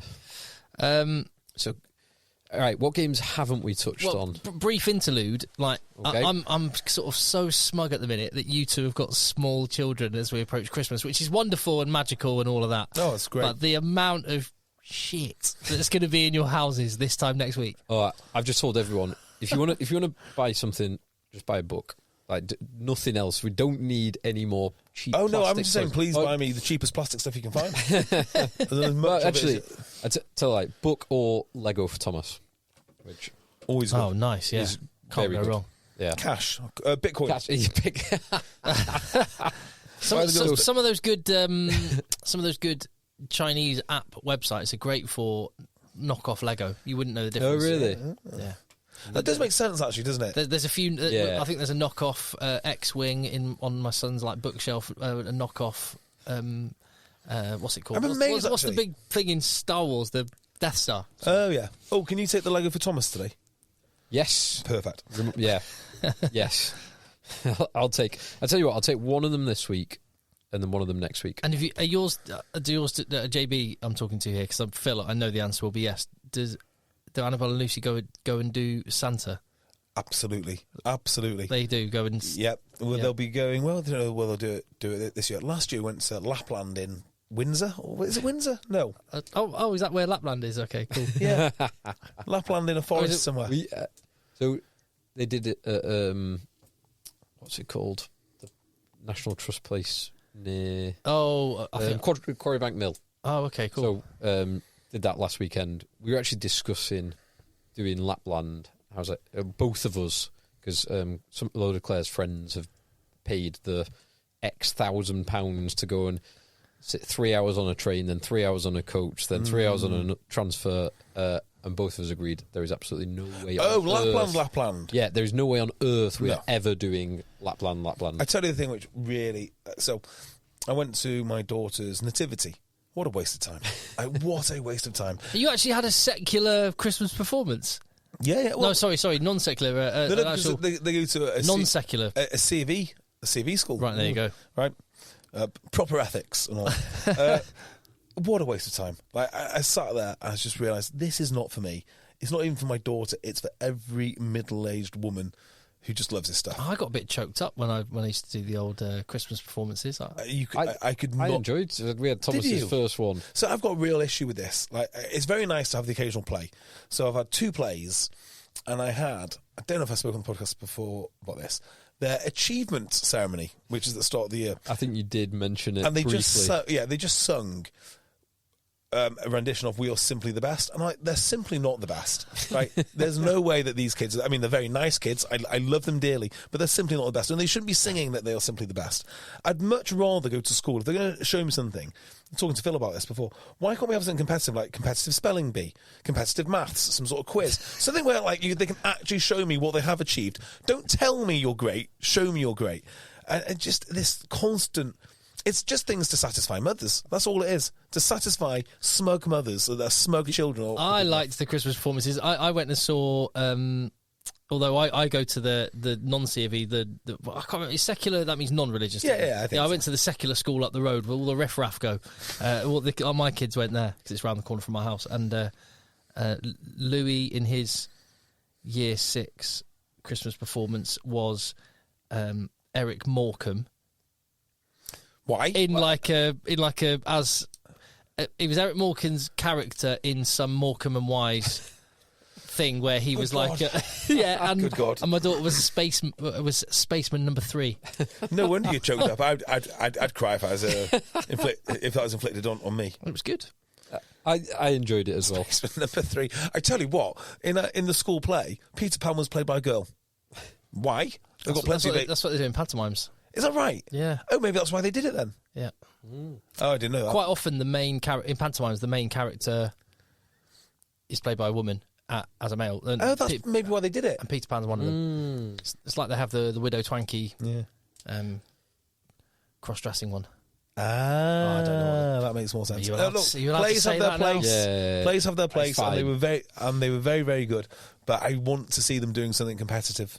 Well, you're just disappointed that you didn't get chance to sing We Are the Champions or Simply the Best after your sports day victory in the 100-yard dash. I'm imagining that. Everyone knew I was the best. I'm imagining that scene in The Office when Ricky Gervais is doing the motivational talk in that little room and running around Simply the Best. Yeah, it was similar. Your victory. Have I got this right? Sports day. I'm just reading a headline here, but sorry, before we go back into that, this is a rugby story.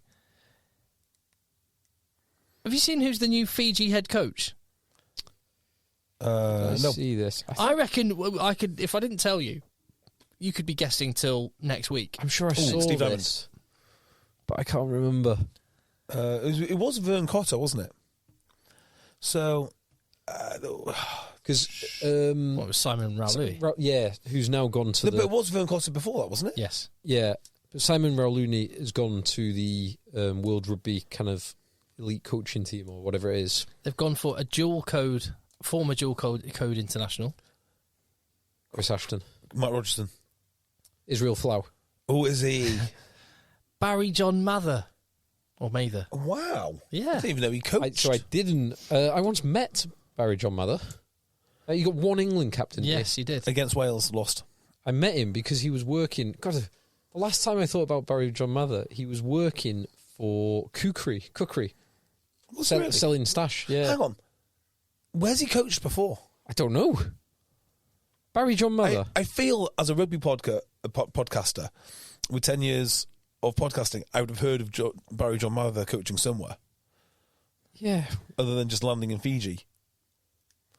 He told Fiji Times, "I'm excited to work with all the great guys here and build on the success, blah, blah, blah, blah, blah.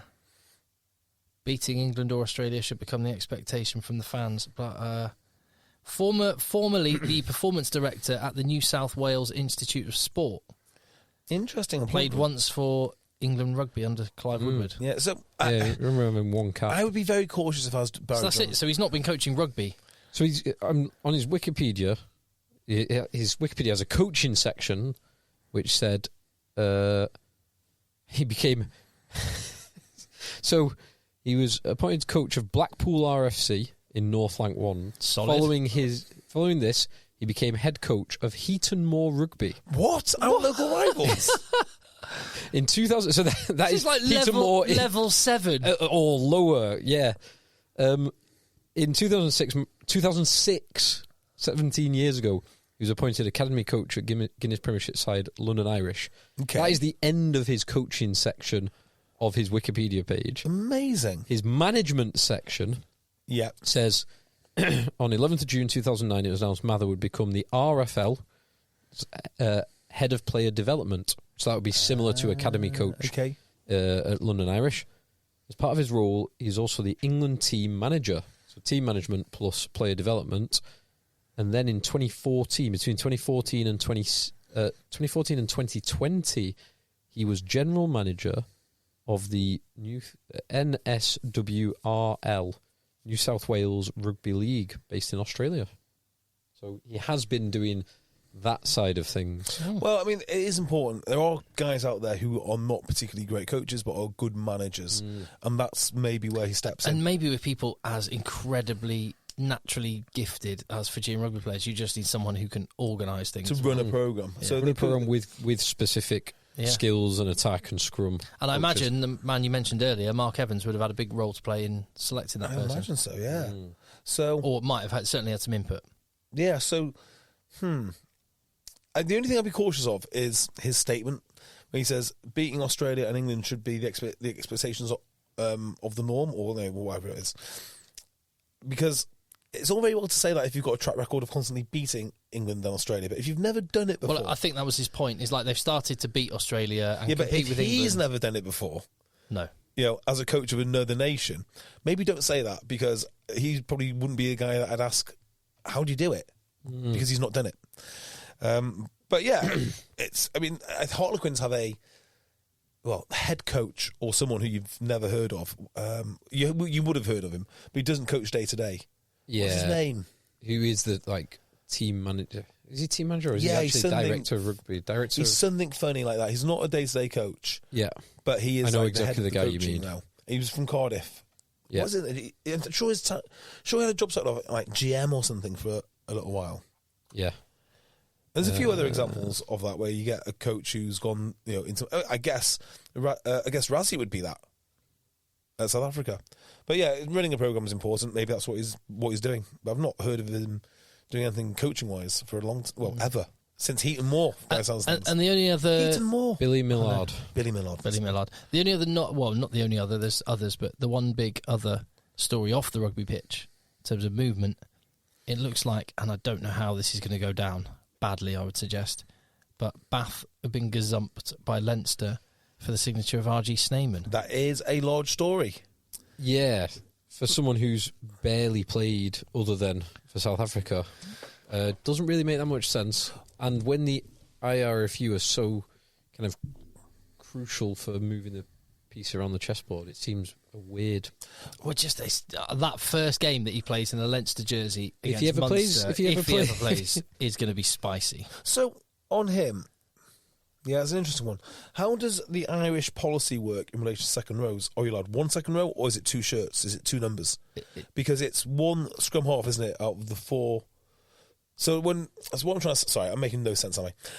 When Pienaar left Ulster, it was because some other... Jameson Gibson Park. Yeah, who was not Irish qualified, then became Irish qualified. You can only have Ruben one... Pienaar, by the way, who was still playing this weekend for Sharks.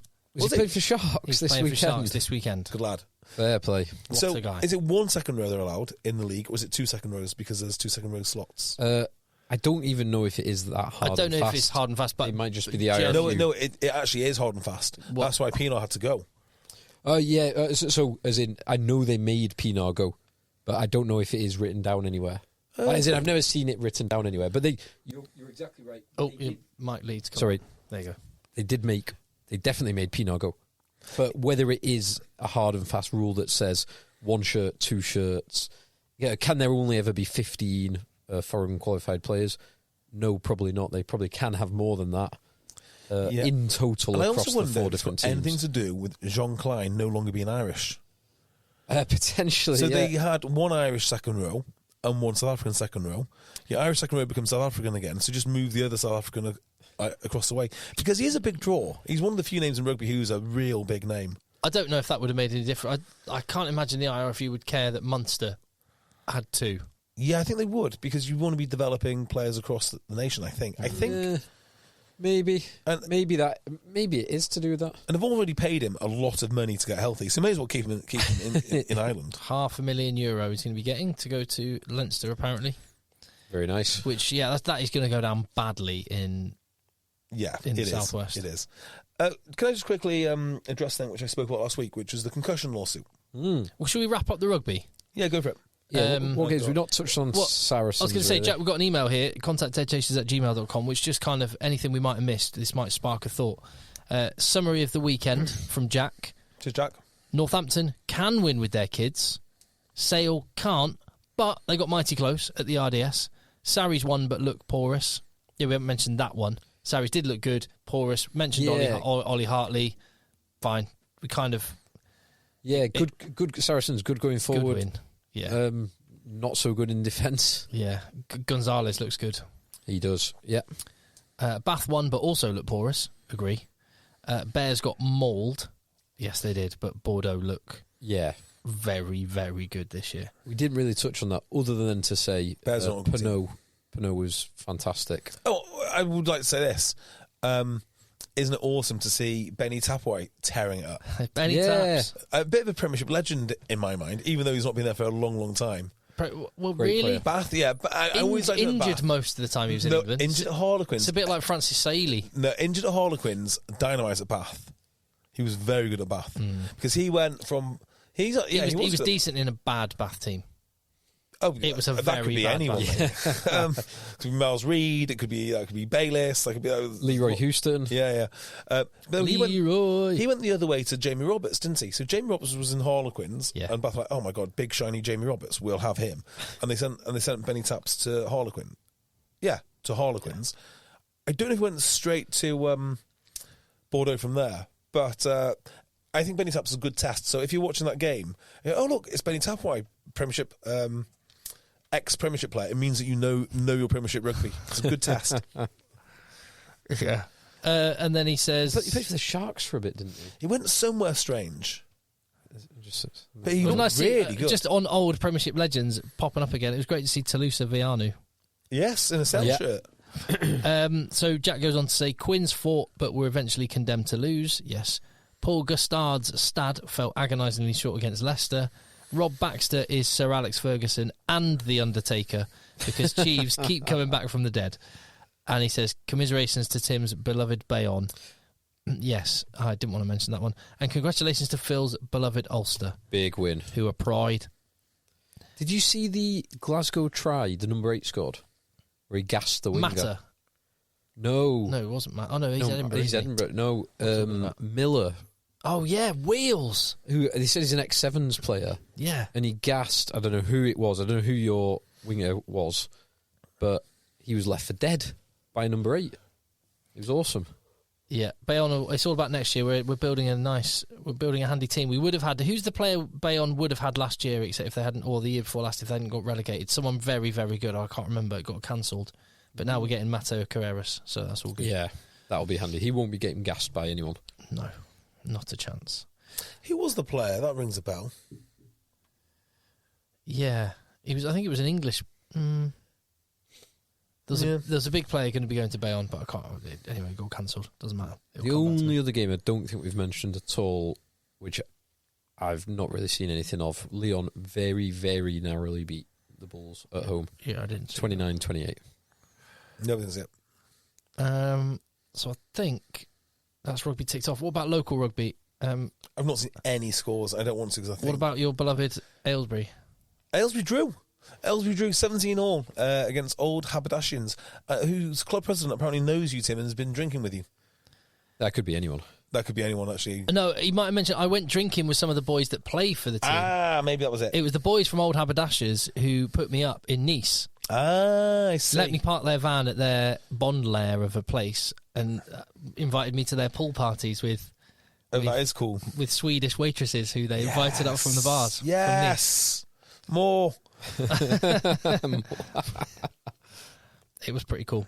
But yeah, they don't train. That's the team we mentioned a few weeks ago, the non-training team. Perfect. And how did Marlow get on in the same league? I need to find this out now. I know that Tok H, they've not been doing too well, have they? I don't think we won this week. No. I got a phone call.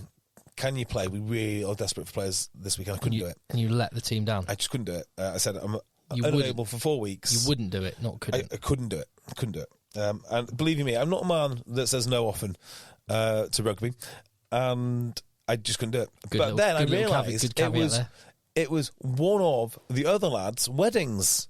I thought, bloody hell, I'm not cancelling my plans because you've all gone to a bloody wedding. No, unacceptable. So Marlow got beaten by Chobham. I don't know why. That's just a name, a team name I find quite entertaining. Cobham. And I'm going to have a look up Didsbury Tok H's. I don't want to know this. I'm really not looking forward to it because I know who we're playing. We're playing at Orwinians, and they are so hard. If they put out a full team, it might have been a really, really big score against us. Okay, the result was competitive. Old Winians 36, Tok H 28. Oh, disappointing result. But Broughton Park, they beat Warrington. Yeah, we lost to Warrington. It was the Christmas jumper day, and it was a bit of quite a good knees up at the club. Oh, nice, good. Yeah. Right. There. Right, let me talk about this concussion stuff. Yeah, go on. What do you want to say? Just last week, I gave you sort of my angle of concussion stuff, and I think there were a few things which I was concerned about. The first thing was exploitation of vulnerable players, and when I said vulnerable players, what I meant by that is people who've come out of the game not in the best shape on the other side, I think this concussion lawsuit is attractive to.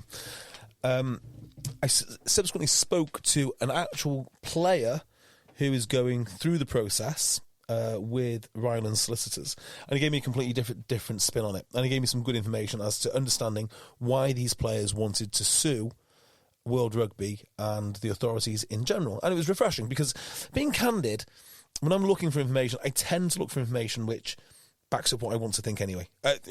Everyone does it. I'm no different.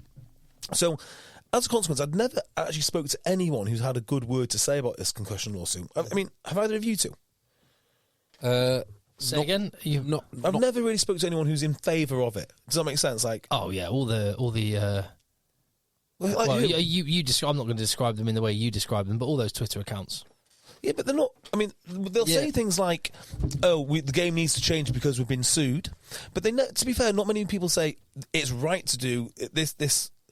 This lawsuit is correct, and they should be doing this because X, Y, Z. Do you see what I mean? So there's two different things there. A lot of the Twitter accounts that are saying they want to change the game are using this as cover, but they're not justifying why the cover exists. Yeah, so I've not spoke to anyone, and I've not been actively speaking to people about this. I've not spoke to anyone who's been like this is a big positive thing. This is the change the game needs. Yeah. Kind of angle. So the player that I was speaking to would not fall into the category of a vulnerable individual, a very impressive individual. We spoke for about an hour and a half. And he was explaining to me the reason that these players want to do it is because they believe there has been negligence from World Rugby. They believe that they can prove it. And effectively what we've got is this problem where, if you imagine sort of like a nexus of where professionalism and the increase in physicality met the increase in knowledge, and I think there's sort of like maybe mid 2000s, something like that, when there probably is enough evidence out there and rugby hasn't quite got caught up. That to me seems like if there's going to be a problem area, it's going to be there. It's not going to be now. It's not going to be before that. It's going to be there. Yeah. So you've got all of these pros playing multiple games, and lads being sent back on, and an incomplete data set, on the ground level, but maybe a little bit more was known by World Rugby. And their central claim is, if we'd have known all these risks, we might not have taken the risk. Yeah, so some people definitely would have done. Yeah, I agree not with everyone would have done. Yeah. I mean, I know myself well enough to know that a 20-year-old JB would definitely have taken that risk. Yeah, and I 100% would have as well. Yeah. And I mean, it depends what we risk. still take it now. Huh? Yeah. People Probably do. would. But You do, Jay. Well, yeah. But You do. But to be fair, I've never been knocked out. I've never had, sustain. And the other thing as well, it's really important to stress, I play level 7.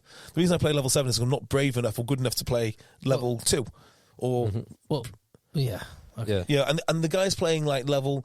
there is definitely a problem, and I keep forgetting this when I'm talking about this case, and we all forget. There is 100% a problem at the highest level of the game. 100%. With And brain injuries. that's what I detest about the one brush. Yeah, exactly. Yeah. So just a few interesting facts. A few interesting points of view. First, he wasn't particularly happy with the way that I described the players, because it made it sound a little bit like they're all chasing the money. I never said that. I don't believe that. I do think there are some very sincere guys, like the guy I was talking to, who actually do think it is important that... And we spoke last week saying there will be some of these individuals, hopefully not many, but some who will require significant levels of care throughout their life going forward. And I think all of us and anyone involved in the game would hope that they and their families get the support that they need. I don't know if I hope they get the support that they need. This is a really difficult one for me. I hope they get the support that they need. However, at whose expense? And So that's the question, isn't it? That is a different... Yeah, we all hope they get the support that they need. So, I mean, the lesson to be learned here is if you're going to engage in the game of rugby, you need to know when to walk away. That'd be the first thing that, and you also need to put a lot of money aside in case these issues arise in the first place. But I don't think it's fair necessarily to build a massive liability on rugby to take away from the players who are currently playing and enduring the risk for players that have previously played and endured the risk. That to me does not seem fair. But on the other hand, if there was negligence and the authorities covered up, there is an actual case there, and that's why there is a court case to establish if that happened. And for me, that's okay. So that's the first thing. The second thing was some of the coverage in the press was not particularly fair in terms of. Do you remember there was a story that Rylands got telling off by the master? Now, the master is the judge that is the arbitrator between the two sides as they get their respective cases together. So two things happened. It's been going on so long that one master retired and they've been replaced by a second master, and that they had 12 players whose medical records were not fully disclosed because they hadn't got all of the information yet. So he submitted like 5,000 pages of full medical information for all the other players, but 12 were incomplete, and that's what the big hoo-ha was all about. So was that just an administrative thing? No, they just were fairly late to the case and they hadn't. Yeah, as in it was just administrating their test results, their medical information. Yes, and also because the masters had changed, one master did not require all the medical disclosure and the second one did. Mm-hmm. So the goalposts were changed somewhat. So that's what I understand to have happened there.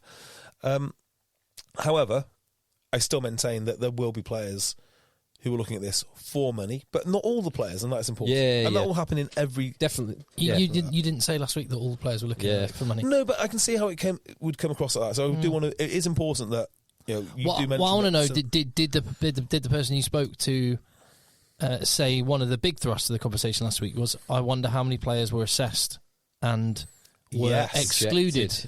I asked this question. I did ask this question, and he wasn't able to provide me with that information. And I don't suspect he would do. I think No. It wouldn't be exactly a fair question to ask him. That's a question for the medical experts, I think. If I were cross-examining this whole thing, that's one thing I would be asking the question. Oh, I'm though. pretty sure that will be asked. And interestingly, I was talking to a litigation solicitor about this, and he was saying it's very common as well to try and pollute the applicant pool. So you've got to be careful who you accept, because say if you're doing, I don't know, there's a cosmetic product which is really dangerous or something, and then you're trying to find claimants for it. What the cosmetic company might do is put in fake claimants to distort your pool to say, oh, well, we threw in this guy. Did we not joke about that last week? Yeah. So that is like a very real thing.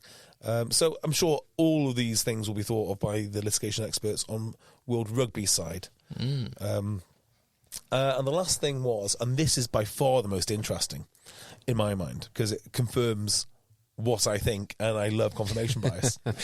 But they were very explicit. He was very explicit that neither he nor any of the other people in this lawsuit want the game of rugby to change, right? Other than the medical care, but they don't want the game to change itself. And this just really drove home to me something, which is, I am absolutely certain that it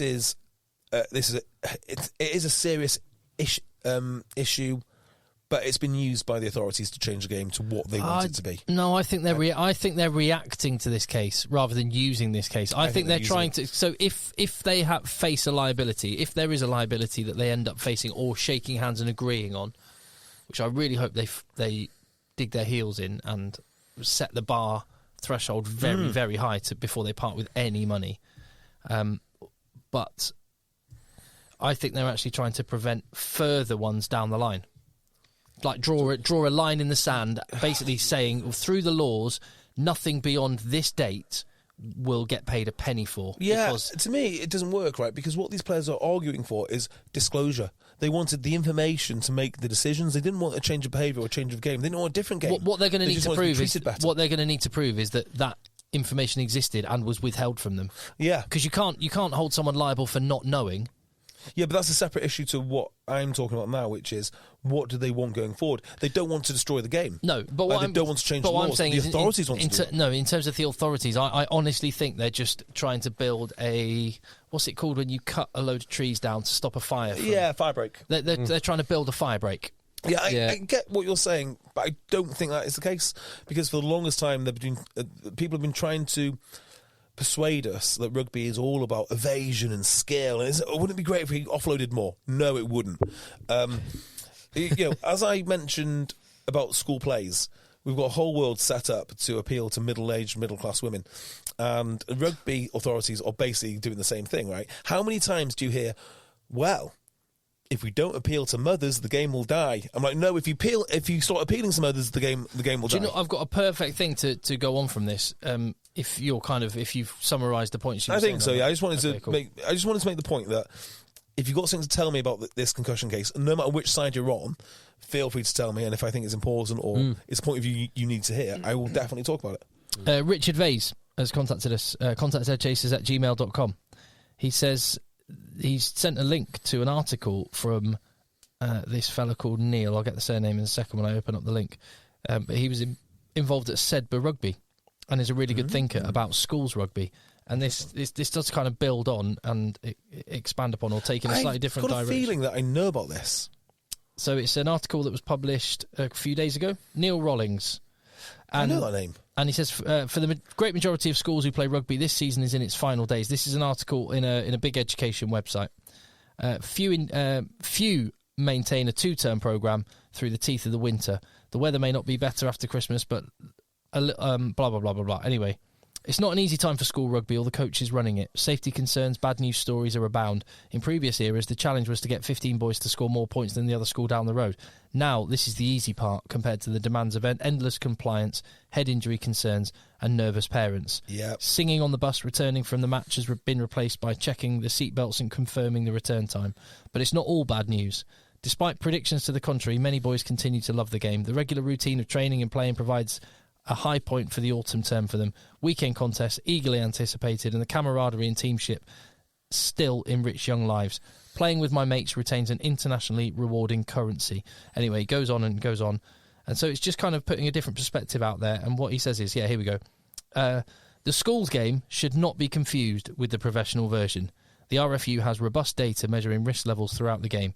This clearly demonstrates that school-age players are at significantly less risk. At under 13s and below, it's likely no game has any greater risk profile than any other, and the playground is actually the most injury-prone environment for children. He makes that point. He says, there never was a golden age in which all boys loved rugby. The general point he's making is, it's not for everyone. It's not for everyone. And we should embrace that. Yeah. And he says many other games thrive in niches of various sizes. Some are shrinking, others expanding, and that has always been the case. The future for school rugby is to accept this, as the club game does. The fact that more adults play club football than rugby doesn't prevent either from flourishing or improving the lives of its participants. Neither has to erode the other to succeed. Sport is not a zero-sum game. Blah, blah, blah, blah, blah. But basically accepting the reality and creating a really good environment for the people who rugby is for and who do like it. And that's contrary to what you're talking about with the RFU, where they're trying to make it a sport for everybody.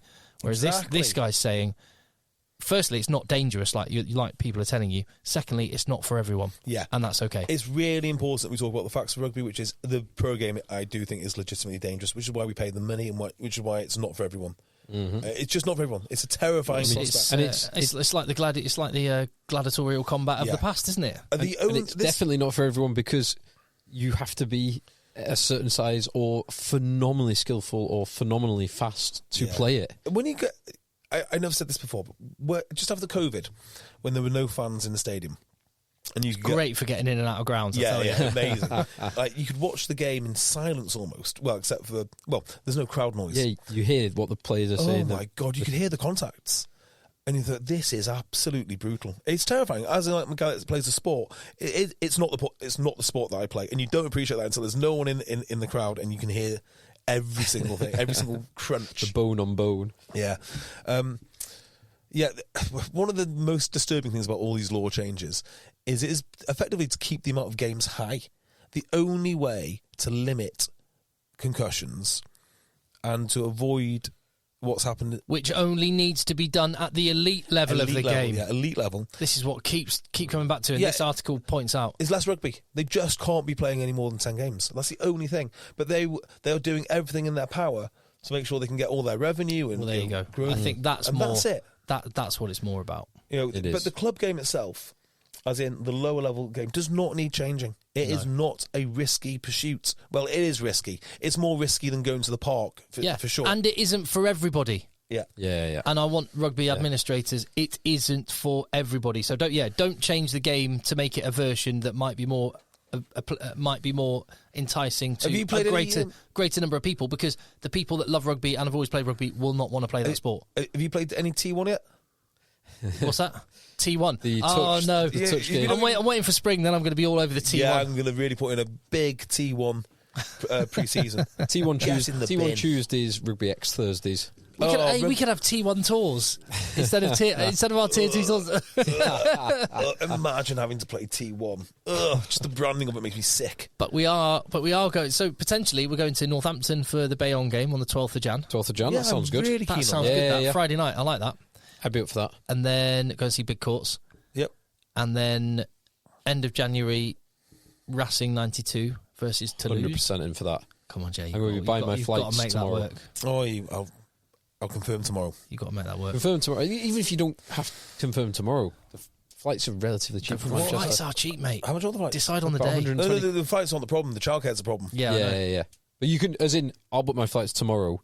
You can book your flights in 4 weeks' time. Because they're 120 quid at the moment. Decide on the day. Return from Manchester. I've always thought, like, dog daycare is only 15 quid. If I gave them 20 quid to just look after these two girls, would they do that? And a bag of sweets for them. Like, they're fine. They love dogs. You've got loads of playthings around here. You just need to look after them for 12 hours. 12 hours in Paris. Yeah. So yeah, and then So that's the Saturday night and game. then maybe Lisbon in Maybe Lisbon. I'd love to go back to Lisbon. I've never had a better weekend on 200 quid.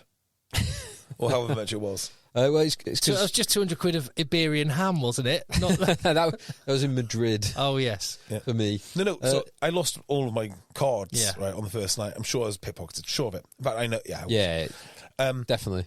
And then Phil paid it all on his credit card and sent me the bill. And it was 2 days of like we were. 200 quid for 2 days of boozing? It wasn't far off that, you know. It was. I think it was Food and everything? we ate and drank for 2 full days plus the Sunday. We had like a midday flight on the Sunday. You sure you didn't 2 full days of pickpockets and Portuguese eating and drinking, restaurants, ordering balls of everything. Wow. Having oysters, having really good seafood. Yeah, you did have some great and it oysters. was, I think it was just over 500 quid for the two of us for all of that for 2 Wow. days. So we really, have really good. So you've not been away with this for a little while. It was like three euros a beer in loads of places. But the general thing is now, wake up in the morning, you have to do at least 5k. So we did our 5k around Lisbon, which is horrific because Phil's a great runner and I'm a terrible runner and I hate every second of it. And then we descended into this market in our sweaty gym kit. Timeout market. Had a beer, had another beer, had 7 beers, had 8 beers, and then went home. I think our first drink was actually a whiskey sour because of the egg white. Oh yeah, protein. protein. as a joke. That was like a 10 a.m. whiskey sour. Yeah, it was. What I do remember, and a couple of days I can cope with you two, but I remember that trip to New York. That was great fun. It was great fun, but I remember on day 4. Was that when we went for the brunch? I just remember. I remember waking up. I think I called home and I was like, I don't think I could do this again. I tell you, the best day of drinking I've had. I'm pretty sure it's Philadelphia Day. Like Reading Terminal Market. Tell you who we were with Lauren Smith from BT Sports. So she joined us. We started drinking in Reading Terminal Market, and then she left, and we went into an area of Philadelphia which is just the coolest area. I can't. Oh, we went to the old pub. We went to the old pub. We were watching the Eagles. Yeah, Eagles were away at Kansas City, and we were mixing up between. It was like a couple of rounds in an old like sports bar, American football. And then we'd managed to stumble across like a really nice wine bar and have like oysters and a couple of glasses of white wine, and then back to the spit and sawdust American football pub. Do you know, I would be well up for going just straight to Philadelphia for more beers. Actually, I think. Yeah, I mean, I've just got getting over a hangover today, and about 4 hours ago I said I'll never drink again. And now I'm thinking of flying across the Atlantic. It's context dependent, isn't it? Yeah, yeah. Oh, regaling these stories of boozing around the world. Oh God, it's terrible. It's been a while, and podcaster. The group chat where you will be allowed in when you commit to the end of January. Is there a group chat? There's a group chat for Paris, and you're getting some. Oh God, Dave Mack is going hard at the moment. Dave Mack is. Dave Mack going? Yeah. Huh. He's in. Dave Mack's going, but the chat is that we're in Paris. Lads have been sharing Instagram accounts of devilishly handsome, well dressed, middle aged Frenchmen. And we're sort of up in the attire for Paris. Oh, glorious! So just so you know, the expectation is, and to be fair to myself, I did do it in Dubai. I went straight to a CrossFit gym. In Malaga. Phil took me on a run, and I don't know if Phil was expecting what was going to happen. But we decided to run to the castle in Malaga. That was simply steep. The most painful thing I have done so steep. in years. I don't know how. Probably wasn't that probably high. 60 metres maybe? It was more than 60 metres, definitely. 100, 150 metres. We're going to have to do just straight up. some sprint intervals around the Champs-Elysees. Well, the best thing is, decide where you want to go drinking and run around there, so it's like a little recce, and then come back and then you're all prepped. Well, the house you could be staying in with us is in a very nice part of Paris. Leave it with me. Very, very dangerous roads around there as well. Got to get it up early if you want to run on those roads. Is that right? Yeah, okay. We'll sort it out. I'm in. But I'll tell you what. So, I got a date. 27th. Get that sorted. So so we're doing a top 14 tour. We've got a tier 2 tour in the pipeline, and I'll tell you what. Let's talk about all this and have a little Christmas boozy Patreon podcast next weekend. That's a really good idea. Early morning on the Sunday. Sunday's Christmas Eve. Sunday's Christmas Eve. No, Paris to lose, yeah? Yes, 27th. Yes. Yeah, so we could do Saturday night. Could do no, I can't do Saturday night. Okay. Can do Sunday, but I imagine JB's the same. There'll be We'll do Sunday morning. There'll be a CrossFit WOD at your place. Oh, we'll probably. Yeah. Then we can do Christmas Eve WOD, like 12 days of Christmas type WOD is what they normally do. So I'll do that, and then I'll be free from about 10:30. Oh, perfect. Do that. Yeah. 11 o'clock. So fantastic. Can have a couple of beers Christmas Eve. So what are the fixtures next week? Great. Back to the Prem, innit? Premiership Rugby. We have, Friday and Saturday, so no Sunday games. So Friday, we've got Newcastle host Bristol. Do not care about either of these teams in any way. Yeah, not good. If possible, I'd quite like Newcastle to record their first win. Yeah, same. And then not win again ever. Do you see Alex Codling was not coaching them last week? He was he was attending to a personal matter, and this is after he had that rant quite about emotional post-match interview. Yeah. So did Alex Codling leave Harlequins for similar things like that? Not entirely sure. Yeah. But anyway, I think he's back at the helm. So yeah, that's two DORs under pressure, or two head coaches or DORs, whatever. Except one of them will get a handsome payout should should they have to leave. Yeah. Even though I think he should be done for gross misconduct. And then it's the Master and Apprentice Bowl. Yeah, top of the table battle. Or I certainly hate to two say top this. 4 teams. Mark McCall against one of his old charges. If Sale can do this, right, and I say if Sale can do this, if Saracens bring a full strength Saracens team. So Sale have beaten Saracens in the past at the AJ Bell. Yeah, last year I was there. Yeah.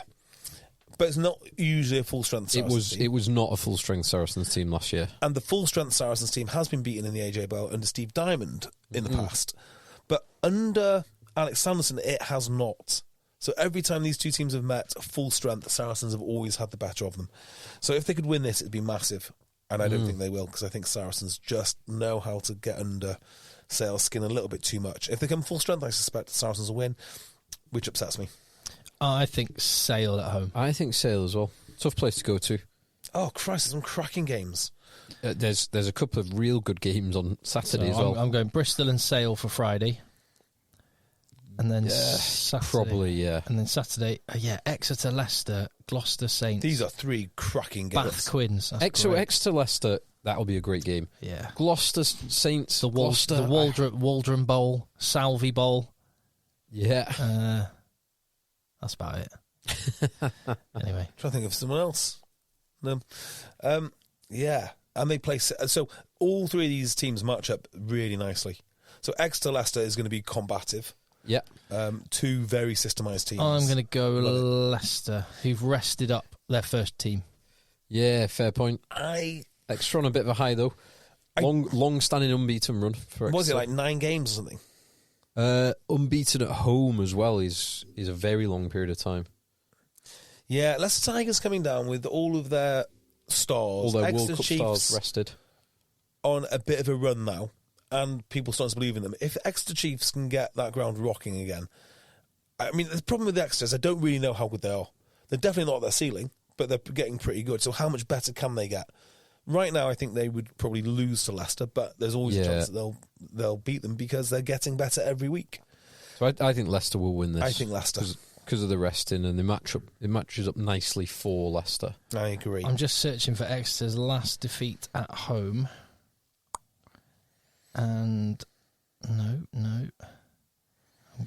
Here we go. Last defeat at home, Saturday, October the 22nd, 2022. There you go. Goodness me. Against Saracens. So we're saying it might be that. I'm saying Leicester. I'm saying the first defeat in over a year at home. I think you might be right. Then Gloucester host Northampton, which I think Saints will just be too strong for Gloucester. Gloucester looked a lot better on Friday night against Claremont. There'll be a lot of points in this. A load of points because Saints do quite like to concede, historically. Gloucester like to attack, and Gloucester aren't really up to much defensively. There'll be a lot of points scored. Gloucester's defence looked better. Their driving maul was back. Zach Mercer was very good. Santi Carreras at 10 was great. Is that Mercer's debut for them? No, it's his first game back since he's been injured. When did he play at the start of the season? Yes, I think so. when the World Cup was going on. Ah, understood. Right, yeah, there's going to be lots of points scored, and I would say Northampton based on form. I'd say Northampton, and then This is going to be Bath absolute Quins. This is the televised game. This will be dynamite. Bath versus Quins. These teams do match up really nicely. Christ, I don't know. I think that's that and Sale Saracens are the hardest to call. I think Finn v Marcus. Yeah. Well, the halfback pairings in general are really competitive. Yeah. I don't really know where the point of difference is between these two teams. Like, so both front rows are excellent when they are starting front rows. Yeah. I don't like Bath's second row, to be fair. The difference in these teams, I believe, will be the replacement Bath front rows. I think that's where they have an advantage. Bringing on 3 Saffers. Yeah. Or at least 2 Saffers. 3 Saffers wander on and they start. Yeah, that'll be the difference. As for points scored, I don't know. A million. Yeah, I even think about the wings. So Cocknessinger is more sort of traditional finisher, whatnot. Caden Murley in line if they go Caden Murley in line. Murley went off injured. Oh, well, they might go with Oscar Beard, who's absolute dynamite then. Yeah, or Nick David? Yeah, Nick David, loose liner. Nick David, loose liner. Yeah, they've got Tyrone Green. Yeah, so they've got loads of options and they work hard. But there again, Bath swingers of. I mean, we were speaking about Will Muir earlier on. And what was my quote? Very rarely is he on a field and not the best winger. Yeah, he's a hell of a player. I don't know why, because Bath are at home, aren't they? I just have a feeling for Quins, and I have a feeling for man of the match performance from Andre Esterhazen. I think he could be a point of difference. Yeah. There is a possibility of all away wins this week. I think Leicester are favourites, Northampton are favourites, Yeah, Bristol are favourites. Saracens and Quins are close as well. That's worth a fiver. A few quid on that as a little Christmas treat. Nice. Right. There we go. So we're going to be doing a Patreon podcast next weekend as well as a pod, which will be all the games are on Saturday and Friday, so we will be able to talk about the Premier games. Brilliant. Yes. You can help keep the lights on, support the podcast, show your appreciation, and also get prepared for that boozy Patreon special next weekend. Contact EggChasers. A boozy Patreon special. Well, we'll have a glass of wine. We'll have a couple of festive tipples while we're. What are we going to do podding. for next week's patron? That's what I was saying. Oh, for that. See. Well, I mean, we could if we do it in that order. So we start having a couple of light ones on the regular pod, and then.